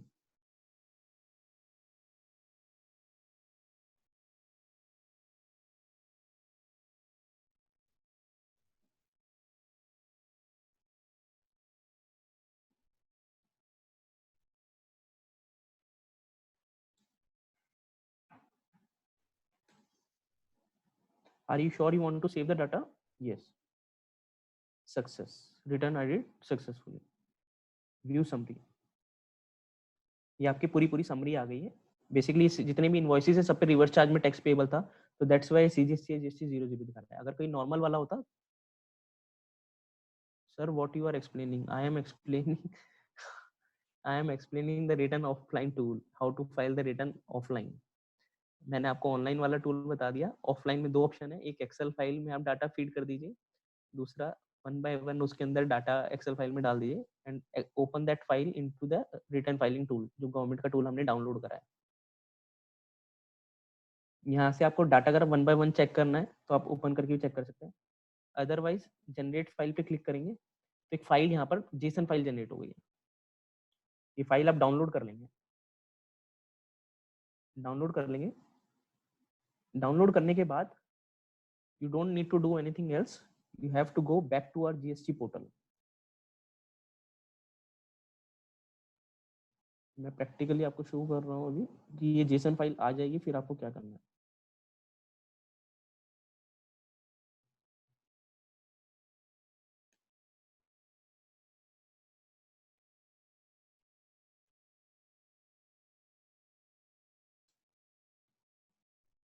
मैंने लॉगिन कर लिया है। रिटर्न डैशबोर्ड में जाएंगे। रिटर्न डैशबोर्ड में जाने के बाद 1920 मार्च, मुझे फरवरी का रिटर्न फाइल करना है। I will show you how to file that. Search prepare offline. यहाँ प्रिपेयर ऑनलाइन ही प्रिपेयर ऑफलाइन करना होगा आपको। यहाँ पर आप उस चूज फाइल को करेंगे और अपलोड कर देंगे। मैंने एक्चुअली बेसिकली डाटा आज ही सेव करा है, तो डाटा वहाँ पर जैसे ही आप अपलोड करेंगे यहाँ पर प्रोसेस का स्टेटस आ जाएगा with in a second, with in 2 second. और वो डाटा फिर आपको यहाँ पर प्रोसेस होने के बाद दोबारा आपको फिर सर्च करना है पीरियड को और प्रिपेयर ऑनलाइन में जाना है। प्रिपेयर ऑनलाइन में जाएंगे तो वो डाटा आपको यहाँ पर रिफ्लेक्ट कर देगा। सारे इनवॉइसेस 61 इनवॉइसेस वैसे ऐड करना बहुत मुश्किल है, बट ये टोटल में यहीं पर इनवॉइस आ गए, इनवॉइसेस आ गए, एचएसएन समरी आ गई, डॉक्यूमेंट की मैंने 61 से लेके 62 जितने भी इनवॉइसेस करें ये सारा कर दिया मैंने। सब करने के बाद मैं टिक करूंगा, सबमिट करूंगा, नो चेंजेस, सबमिट, रिफ्रेश करूंगा, ऊपर स्टेटस नॉट फाइल से चेंज होकर सबमिटेड आ गए। सबमिट होने के बाद I will go back, file return, it will take 1 or 2 minutes, it will take 1 or 2 minutes। ये रिफ्रेश होने के बाद आ जाएगा, then I have to tick and click, बस ओटीपी आ जाएगा। That we will do, not an issue.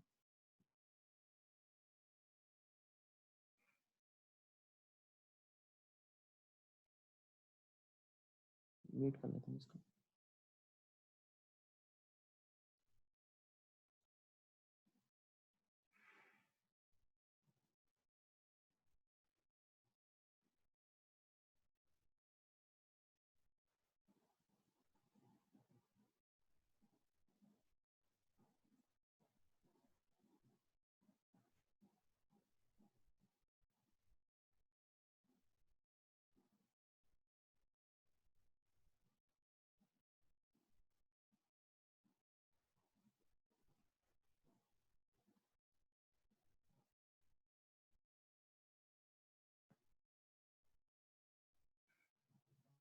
We will click on refreshing this button. It will take 1 or 2 minutes. I think we should skip this subject topic. We'll let you know जैसे ही वो आता है. We'll go back to our presentation.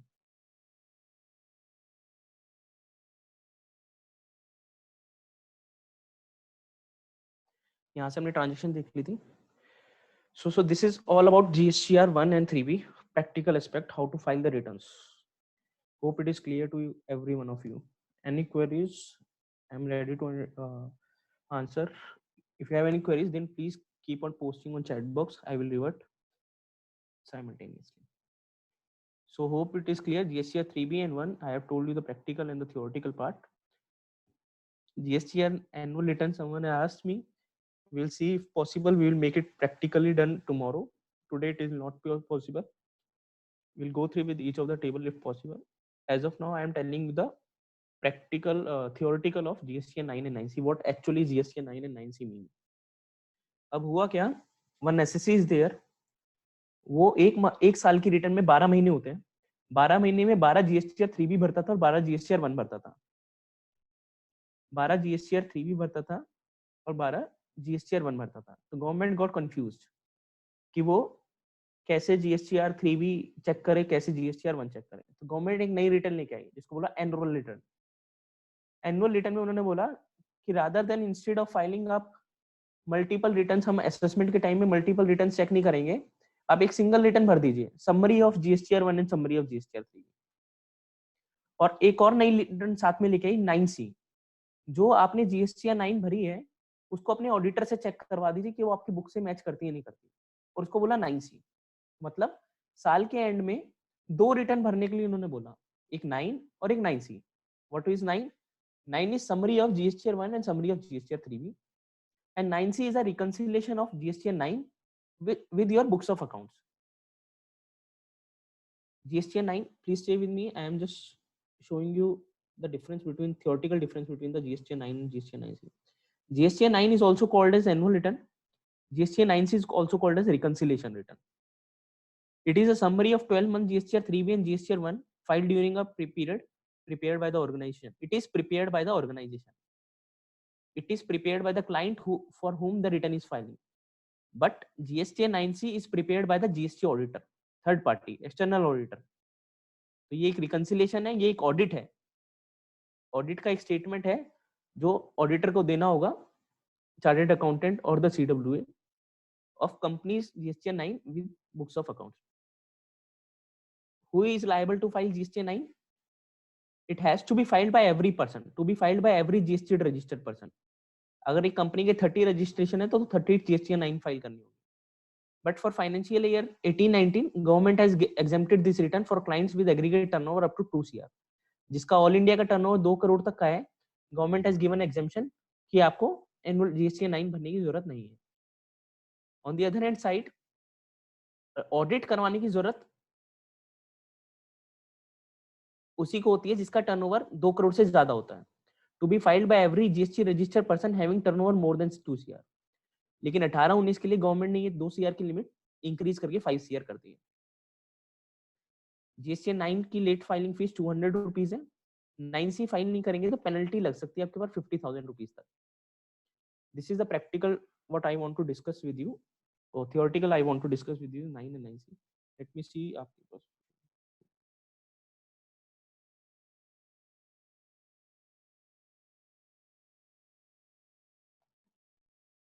ये tool open हो गया है. मैंने refresh click करा तो ये आ गया यहाँ पर. तो we will file the return. जैसे ही आप यहाँ पर क्लिक करेंगे OTP आ जाएगा.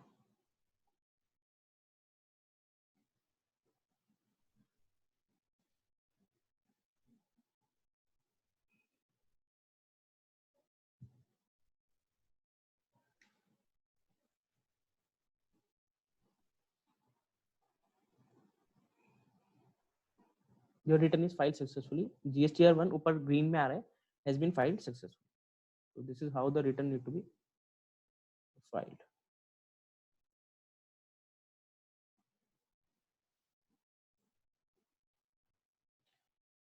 So we are done with the return part, annual return, and we will discuss it later.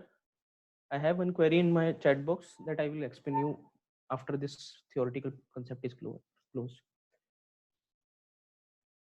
I am moving to a new topic and hopefully the last topic for the GST, the 5-day GST trending session.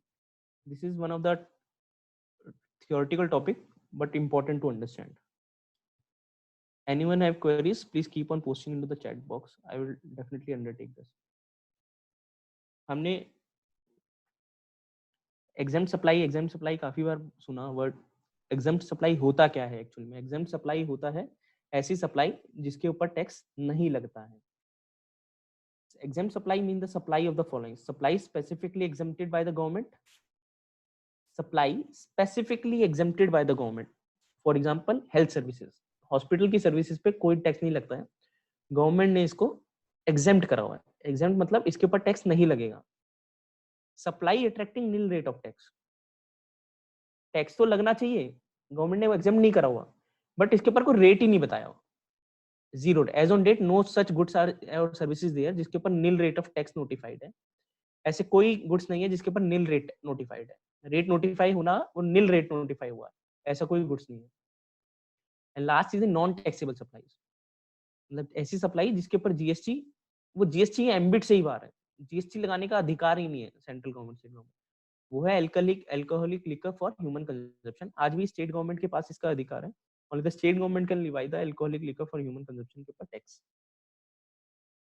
Supply of goods or services on which no GST is chargeable or leviable, such supply is called exempt supply. इन सभी supplies को हम exempt supply बोलते हैं GST के law में. हम अपनी first day वाली स्लाइड पे आ जाते हैं. I am just giving a small example. Here you see Max hospital is sitting, patient is there. Max hospital health services provide करता है. सर्विसेज का टोटल अमाउंट हो जाता है 100 रुपीज. जीएसटी लगाता है exempt, total amount 100. Patient will pay 100 rupees to Max hospital. But problem एक आगे जाके आती है. Max hospital, please stay with me, don't look at any other part of the slide, please focus on the red spot. Max hospital patient को services देता है. Patient को services देने के लिए मैक्स हॉस्पिटल मेडिसिन लेता है फार्मा कंपनी से. मेडिसिन पे जीएसटी लगता है, मेडिसिन पे जीएसटी एग्जेम्प्ट नहीं है, ओनली हेल्थ सर्विसेज पे एग्जेम्प्ट है. तो जीएसटी मेडिसिन पे लगता है तो 12% जीएसटी उस पे लग के आता है और आगे वो पेशेंट को देता है. How the numbers play. Medicine company max hospital को सेल करती है 1000 रुपए की मेडिसिन, जीएसटी लगाती है 12% का 120 रुपए, टोटल इनवॉइस वैल्यू हो जाती है 1120 रुपए। यहाँ तक क्लियर है होपफुली सबको। हमने फर्स्ट डे कंसेप्ट लर्न करा था सेकंड डाइवुड से कि हमारे लिए जो कॉस्ट होती है वो 1120 नहीं होती, हमारे लिए जो कॉस्ट होती है वो 1000 रुपए होती है, बिकॉज हमें 120 रुपए का क्रेडिट मिल जाता है। तो हमने वही डील करा उसी कंसेप्ट से, कॉस्ट ऑफ मेडिसिन 1000 रुपए ली, हॉस्पिटल ने अपना प्रॉफिट और अदर कॉस्ट ऐड करी है 1000 रुपीज की, टैक्सेबल वैल्यू आ गई 2000 रुपीज की, जीएसटी था वो एग्जाम्प्ट था, total value paid by the patient is 2000। Hopefully यहाँ तक किसी को कंफ्यूजन नहीं है। हॉस्पिटल गया गवर्नमेंट के पास, गवर्नमेंट से बोला मुझे 120 रुपए वापस करो, मैंने तो पे करे हैं, आपने मुझे यहाँ पर कॉस्ट का बेनिफिट भी नहीं दिया। गवर्नमेंट ने कहा sorry, we will not pay you back, you are providing exempt services. In case of exempt services हम आईटीसी वापस नहीं करते हैं। तो मैक्स हॉस्पिटल परेशान, ये पैसा मैं किससे रिकवर करूं? द गवर्नमेंट सेज ये आपकी कॉस्ट का पार्ट है, आप पेशेंट से रिकवर करिए। तो सो फॉर एग्जेम्प्ट गुड्स और सर्विसेज सप्लाई, द इंडस्ट्रीज जो एग्जेम्प्ट गुड्स में या एग्जेम्प्ट सर्विसेज में डील करते हैं, उनके लिए जो परचेज करते हैं, जो भी आईटीसी लग के आता है वो कॉस्ट का पार्ट होता है। So the revise calculation was the cost of medicine has gone from 1100,000 rupees to 1120। Other cost remain same. जो पहले पेशेंट 2000 रुपीज पे कर रहा था, वो हेल्थ सर्विसेज कहीं ना कहीं 2120 रुपए के हुए। तो जो हम बोलते हैं हॉस्पिटल की सर्विस पे जीएसटी नहीं लगता, वो इनडायरेक्टली हमें पता नहीं चलता कि वो कहीं ना कहीं कॉस्ट में बिल्ट होता है, because that cost was including the GST on input what has been paid by the hospital. So this is the point what I want to inform you. Just read the line what I have written. In case of exempt supply, GST paid, ITC availed is turned to be a cost for the organization. Hospital के लिए cost बन जाता है. This is very important. Please read it carefully. It is different from export. अगर यही ये export होता तो गवर्नमेंट ने 120 रुपए का रिफंड दे दिया होता, तो वो टैक्सेस रिकवर नहीं होते। ये 120 रुपए का रिफंड मिल जाता अगर ये एक्सपोर्ट होता तो। That's why it is usually said export of goods और services, but no export of taxes. But on the other hand side ये एग्जेम्प्ट है, इंडिया में ही प्रोवाइड हो रहा है, तो आपको 120 रुपए की कॉस्ट होगी। Ultimate burden of ITC paid on purchase is passed on to the patient, that is customer, as ITC is a cost to the organization. GST paid of intervention is added to the cost.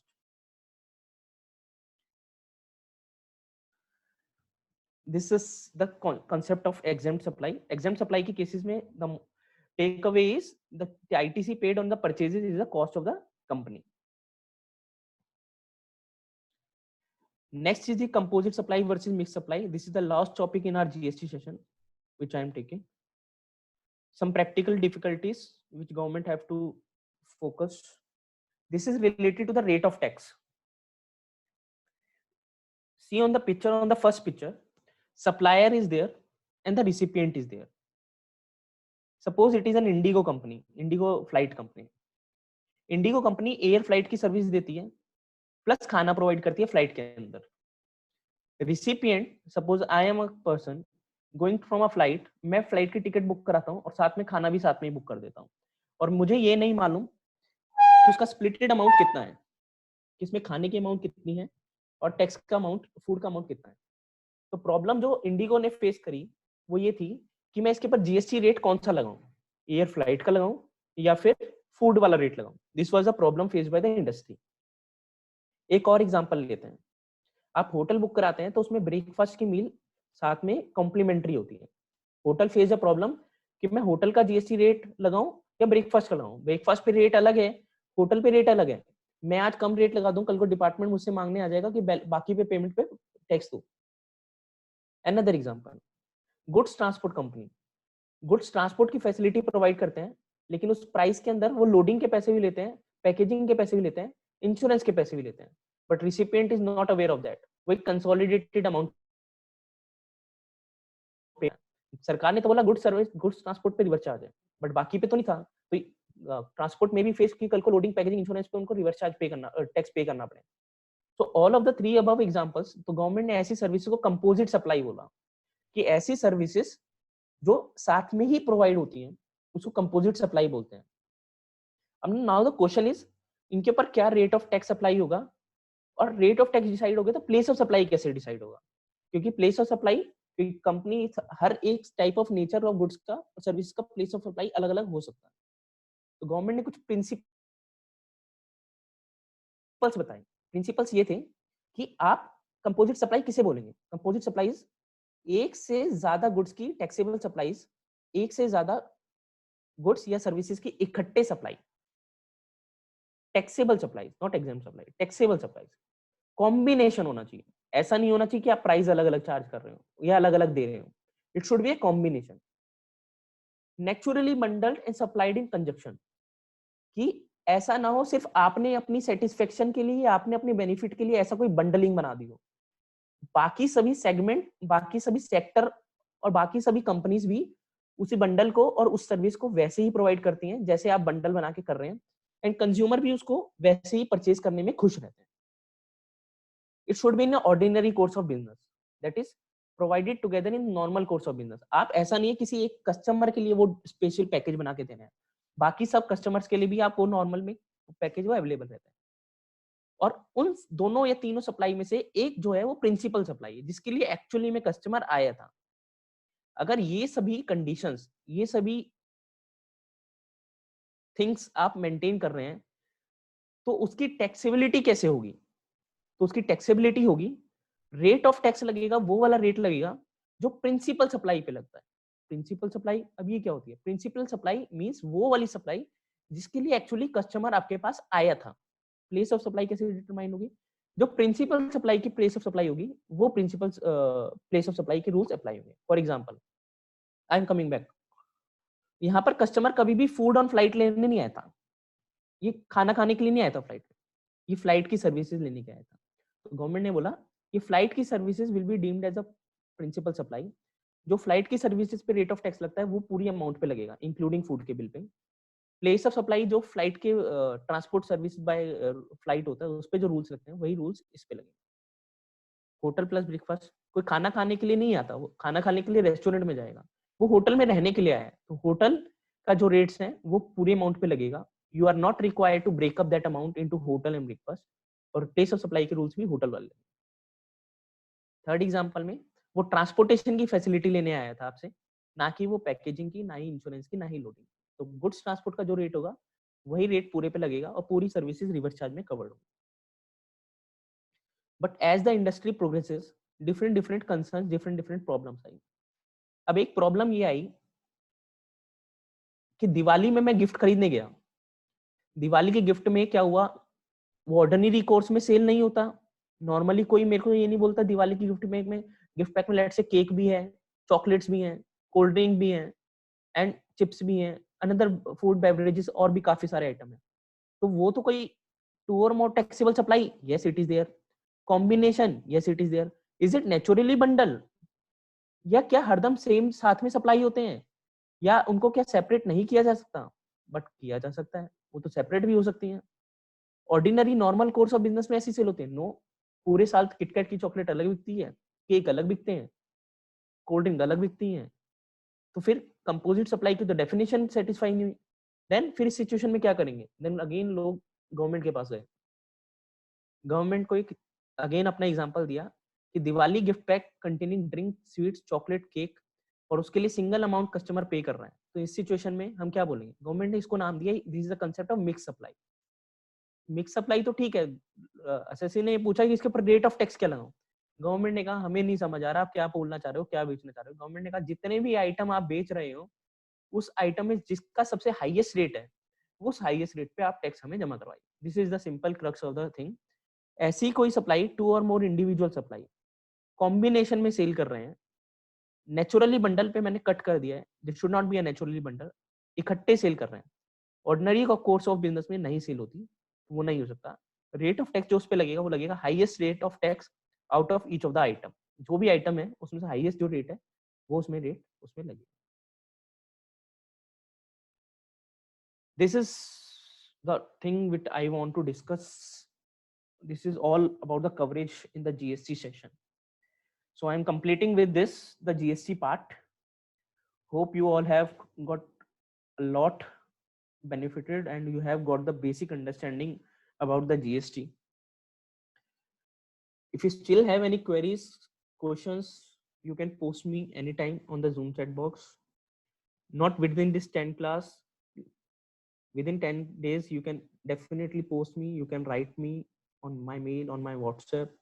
You can call me, and even post that you can call me after this 10 days classes also. I'm definitely there to help you on any of the GST, or I'm basically looking over the tax part. Mr. Ashish is looking about the auditing and the accounting part. He will be there definitely assisting you anytime within these 10 days to clear even out of this subject topic also. We are ready to take that. So if you have any queries on the GST part or the first day of the session, please post it. I'm sitting here. I will definitely revert on each of the queries what I am getting on the chat box. And rest of the guys, I'm really thankful to you for having an active participation in last 5 days. I'm really obliged to have you all as my patient listener. So happy to hear you back, get back to you some other day also. Hope you have some great learnings and some great takeaways from these sessions. So I want to ask one thing. DS किस किस में जरूरी होते हैं return file करने में? कौन कौन सी एंटिटीज को डीएस मैंडेटरी होते हैं? As of now, LLP and the part this LLP and this companies, उनके ऊपर डिजिटल सिग्नेचर के लिए रिक्वायरमेंट है, उनके बिना उनकी रिटर्न नहीं जा सकती. But due to this COVID-19 impact, government has given some relaxation in GSTR 3B. GSTR 3B आप फाइल कर सकते हैं without DSC also from this March month onwards. This relaxation has been given just 2 days back. You can file your GSTR 3B without digital signature, but GSTR 1 still cannot be sent without DSC. This relaxation is only for GSTR 3B. Correct. It is only for 3B. Okay. In GSTR 1, we have to still file GSTR return using DS. Yes, for private limited companies. For private limited companies. For private limited company. और sir जो public limited companies होते Yeah, हैं, I जो mean to say government. companies. I mean to say companies. More specifically saying companies. Okay. And 2A reconcile करने का कोई software होता है? मतलब कैसे इसको reconcile करते हैं 2A को? So for GSTR if 2A. the audience is sitting, then I can let you know first of all 2A होता क्या है. It is very good for all of them. Basically, just give you a brief idea about the 2A. होता क्या है? Listen everybody. I am answering the question for one of the participants, but it will be helpful for all of you. I haven't told about GSTR 2A. I have told about two returns, GSTR 1, GSTR 3B. GSTR 1 supplier file करता है. Supplier उसमें invoice by invoice detail देता है. उसके अंदर recipient का GST number भी देता है. गवर्नमेंट ने एक सेटअप बनाया. गवर्नमेंट ने सेटअप ये बनाया, जैसे ही आप उसमें रिसिपिएंट का जीएसटी नंबर डाल के इनवॉइस की डिटेल डालोगे, वो रिसिपिएंट के पोर्टल पे पर हाईलाइट होने शुरू हो जाएगा. रिसिपिएंट के पोर्टल पे हाईलाइट होना शुरू होगा मतलब रिसिपिएंट की जहां पर GSTR 1, GSTR 3B था, वहां पर GSTR 2A का एक टेबल उन्होंने ओपन कर दिया. Let me show you that.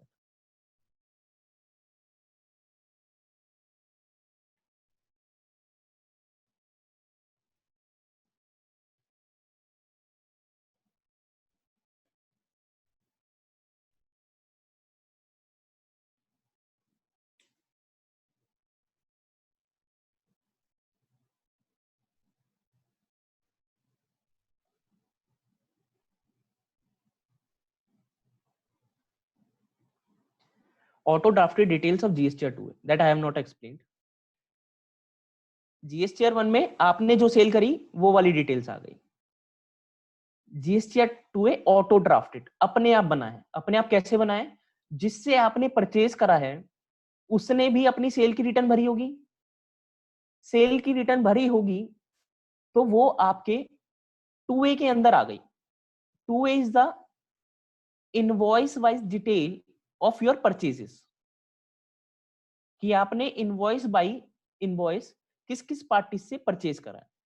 अभी गवर्नमेंट के किस यूज का है. आपने 3B भरते वक्त ITC अवेल करा, गवर्नमेंट ने चेक करा उसको कहीं से? गवर्नमेंट ने चेक नहीं करा। आपने लेट्स से 1000 रुपीज का क्रेडिट ले लिया, गवर्नमेंट शांत बैठ गई। लोगों ने क्या करा, लोगों ने उसमें बेफजूल की जो मर्जी अपने अमाउंट डालना शुरू कर दिया और उसका क्रेडिट लेना शुरू कर दिया। गवर्नमेंट को लगा ये तो हमारे पास पैसे आने बंद हो गए, सब लोग क्रेडिट से ही पे कर रहे हैं, तो फिर कैश कौन पे कर रहा है? कैश कोई भी नहीं पे कर रहा है। तो गवर्नमेंट ने उसको चेक करने के लिए एक सिस्टम लगाया कि आप 3B में जितना क्रेडिट लेंगे उसको वो कंपेयर करेंगे, रिकंसाइल करवाएंगे credit what is reflecting in GST 2A। अब जीएसटी 2A को मेरे हाथ तो बनता नहीं है, ये जीएसटी 2A में एंट्री जब ही आएगी जब मेरा सप्लायर रिटर्न भरेगा। जो जैसे ही सप्लायर कोई रिटर्न भरेगा, अपनी सेल्स डिस्क्लोज करेगा, वो मेरी परचेज में नजर आएगी। It is like my purchase register. GSTR 2A format is similar to GSTR 1. GSTR 1 includes sales data and GSTR 2A includes my purchase data. तो गवर्नमेंट इसको 2A के डाटा को हमारे ITC अवेल जो हमने 3B में अवेल करा है उससे कंपेयर करती है। अब now the query of the participant is कि व्हाट इज द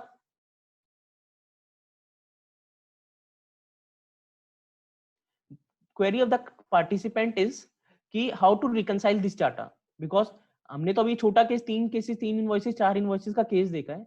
करंटली अगर आपके लिमिटेड केसेस हैं तो आप मैनुअली कर पाएंगे इस चीज को। गवर्नमेंट ने कोई पोर्टल पे इसका टूल नहीं आया हुआ है as on date. Otherwise many online companies are providing tools for reconciliation of 2A with your ITC register. तो आपको वो टूल परचेज करना पड़ेगा और कोई ऑप्शन इसका as on date I don't know. I am not aware of any of the solution इसका आज के दिन पे है। I am for few of our companies I am doing through a third party tool. We have purchase that tool, we are dumping our purchase data in that and that tool what they do, I used to provide my purchase data in that tool and that tool fetch the data of GSTR 2A from the government ID और वो अपने आप reconcile करके एक report बना देता है इन 2 parts. ऐसे इनवॉइसेस जो मेरे 2A में अवेलेबल नहीं है, ऐसे इनवॉइसेस जो 2A में एक्स्ट्रा अवेलेबल है, एंड थर्ड इज ऐसे इनवॉइसेस जो डाटा तो मिलता है, टैक्स अमाउंट मिलती है, बट इनवॉइस नंबर मिल नहीं रहा है, जीएसटी मिल नहीं रहा है, या फिर अलग अलग रीजंस के उसको बाइफरकेट कर देता है। तो this is the tool, such tools are available in market, so you have to purchase looking over the quantum of your business. Hope it is clear. 2A now next query is tool का name क्या है? various third party tools are available. I will not name on this platform. You can call me directly on 1-to-1. I will let you know. Sorry. Okay. That means we cannot take credit other than GST 2A. Very good question. Very interesting question. Very interesting question. I really like this question. The participant is asking कि अगर ऐसे reconciliation नहीं करना है तो फिर मैं extra credit ले ही नहीं सकता, फिर तो मैं क्रेडिट उसी चीज का लूंगा जो मेरे 2A में रिफ्लेक्ट कर रहा है। This is the biggest litigation as on date going on. Various companies have filed the writ petition in the high court क्योंकि government has made the regulation. What the government is doing, they are sending notices as on date for the mismatch in credit 3B versus GST 2A. But if you remember my second day or third day, I have told you 4 things. I have told you one thing which says credit हमें जब मिलता है जो हमारी 4 condition satisfy हो जाती हैं, और वो 4 कंडीशन क्या थी? मेरे पास टैक्स इनवॉइस होना चाहिए, मेरे पास मैंने वो गुड्स और सर्विसेज रिसीव कर लिए होने चाहिए, थर्ड थिंग सप्लायर ने अपनी रिटर्न फाइल कर देनी चाहिए, सप्लायर ने उसकी टैक्स पेमेंट कर देनी होनी चाहिए, एंड फोर्थ इज मैंने अपनी रिटर्न टाइमली फाइल कर देनी चाहिए। अब industry people has gone to the court saying there was no fifth condition कि 2A में क्रेडिट आना चाहिए। अगर 2A में क्रेडिट आ रहा है या नहीं आ रहा है, this does not restrict my credit. My credit is restricted only upon 4 conditions is what I have mentioned you. ये केसेस हमारे सेल्स टैक्स में पहले VAT के टाइम पे भी आते थे, and but such cases has been increased a lot in the GST regime क्योंकि गवर्नमेंट के काफी ज्यादा नोटिसेस आने स्टार्ट हो गए इसके ऊपर।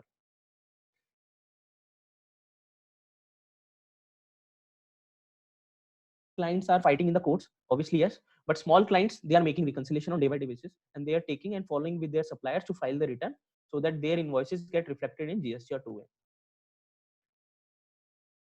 Government has also try to made it in the law itself by amending the rules of the CGST Act कि आप इनवॉइस क्रेडिट ले सकते हैं 2A में जो लेट्स से आपका 100 रुपीज 2A में डिस्क्लोज हो रहा है, तो you are eligible to take only 110 rupees credit, only 10% of the excess credit reflecting in 2A.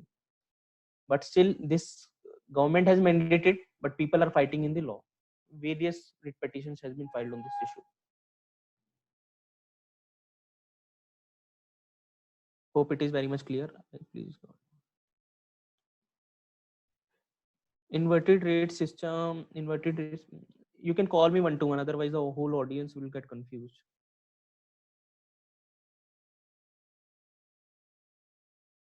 Any more queries? Sir अगर 2A में रिफ्लेक्ट नहीं हो रहा है तो हम नहीं ले पाएंगे, फिर इसका मतलब credit.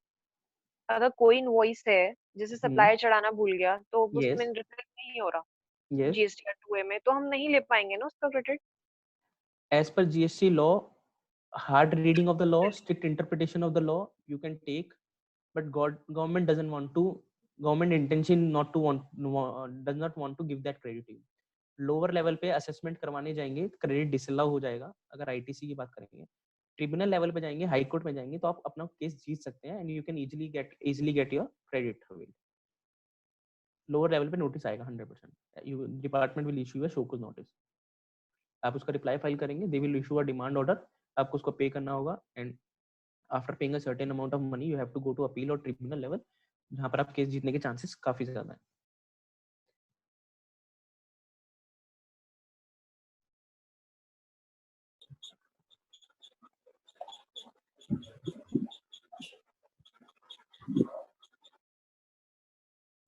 Any more queries, please?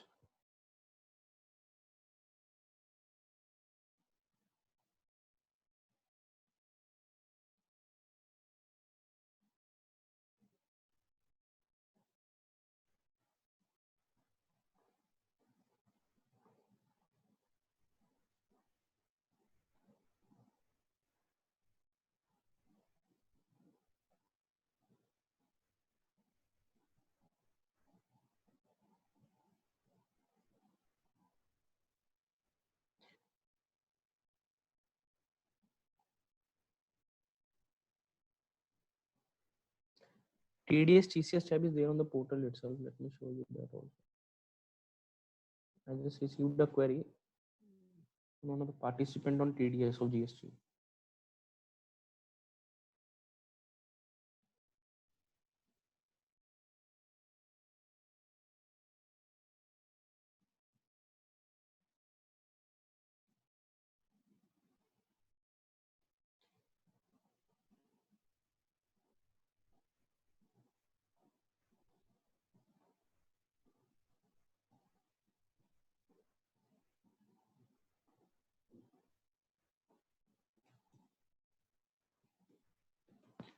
If anyone have guys query, please keep on posting. I will revert definitely.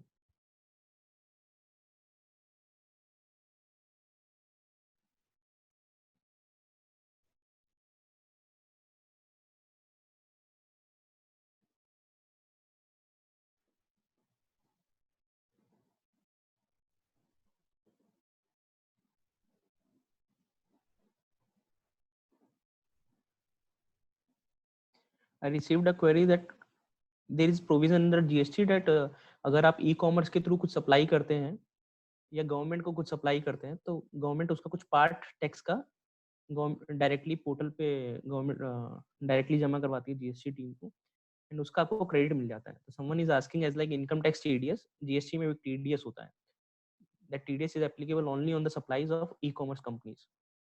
तो वो टीडीएस का क्रेडिट हम पोर्टल में जैसे हम 26 ईयर्स देखते हैं इनकम टैक्स के अंदर, इस तरह जीएसटी में वो हम टीडीएस कहाँ से देख सकते हैं। तो I just want to show services return TDS TCS credit avail received. You have to see the period, जिस महीने का वो क्रेडिट होगा। For this client it is not applicable, so you will not going to see any figures out, but still I am showing you.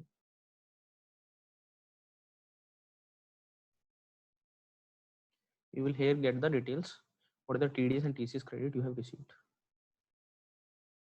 जैसे ही return में आप इसको yes करेंगे तो वहां पर आपके वो क्रेडिट लेजर कैश लेजर में पैसा आ जाएगा।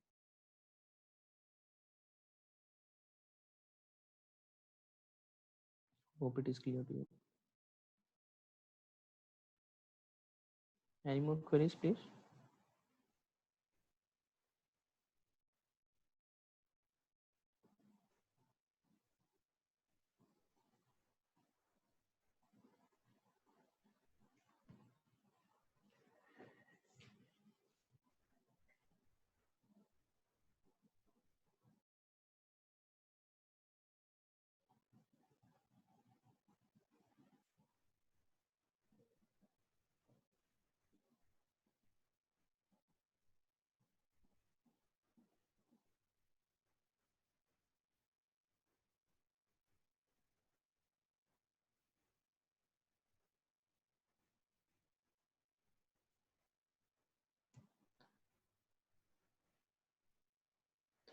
But in some cases here it is not shown, means the recipient has not filed the return. It is showing, I have seen many cases, it is showing, it is perfectly fine.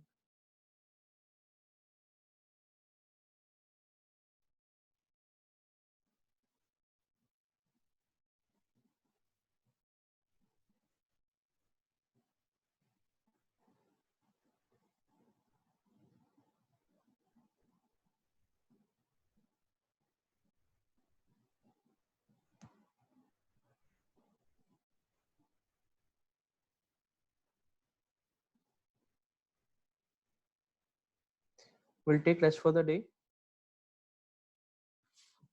I'm waiting for another 2 minutes. If anyone have queries, please write it down. I will revert. Otherwise, we'll take a rest for the day. Thank you.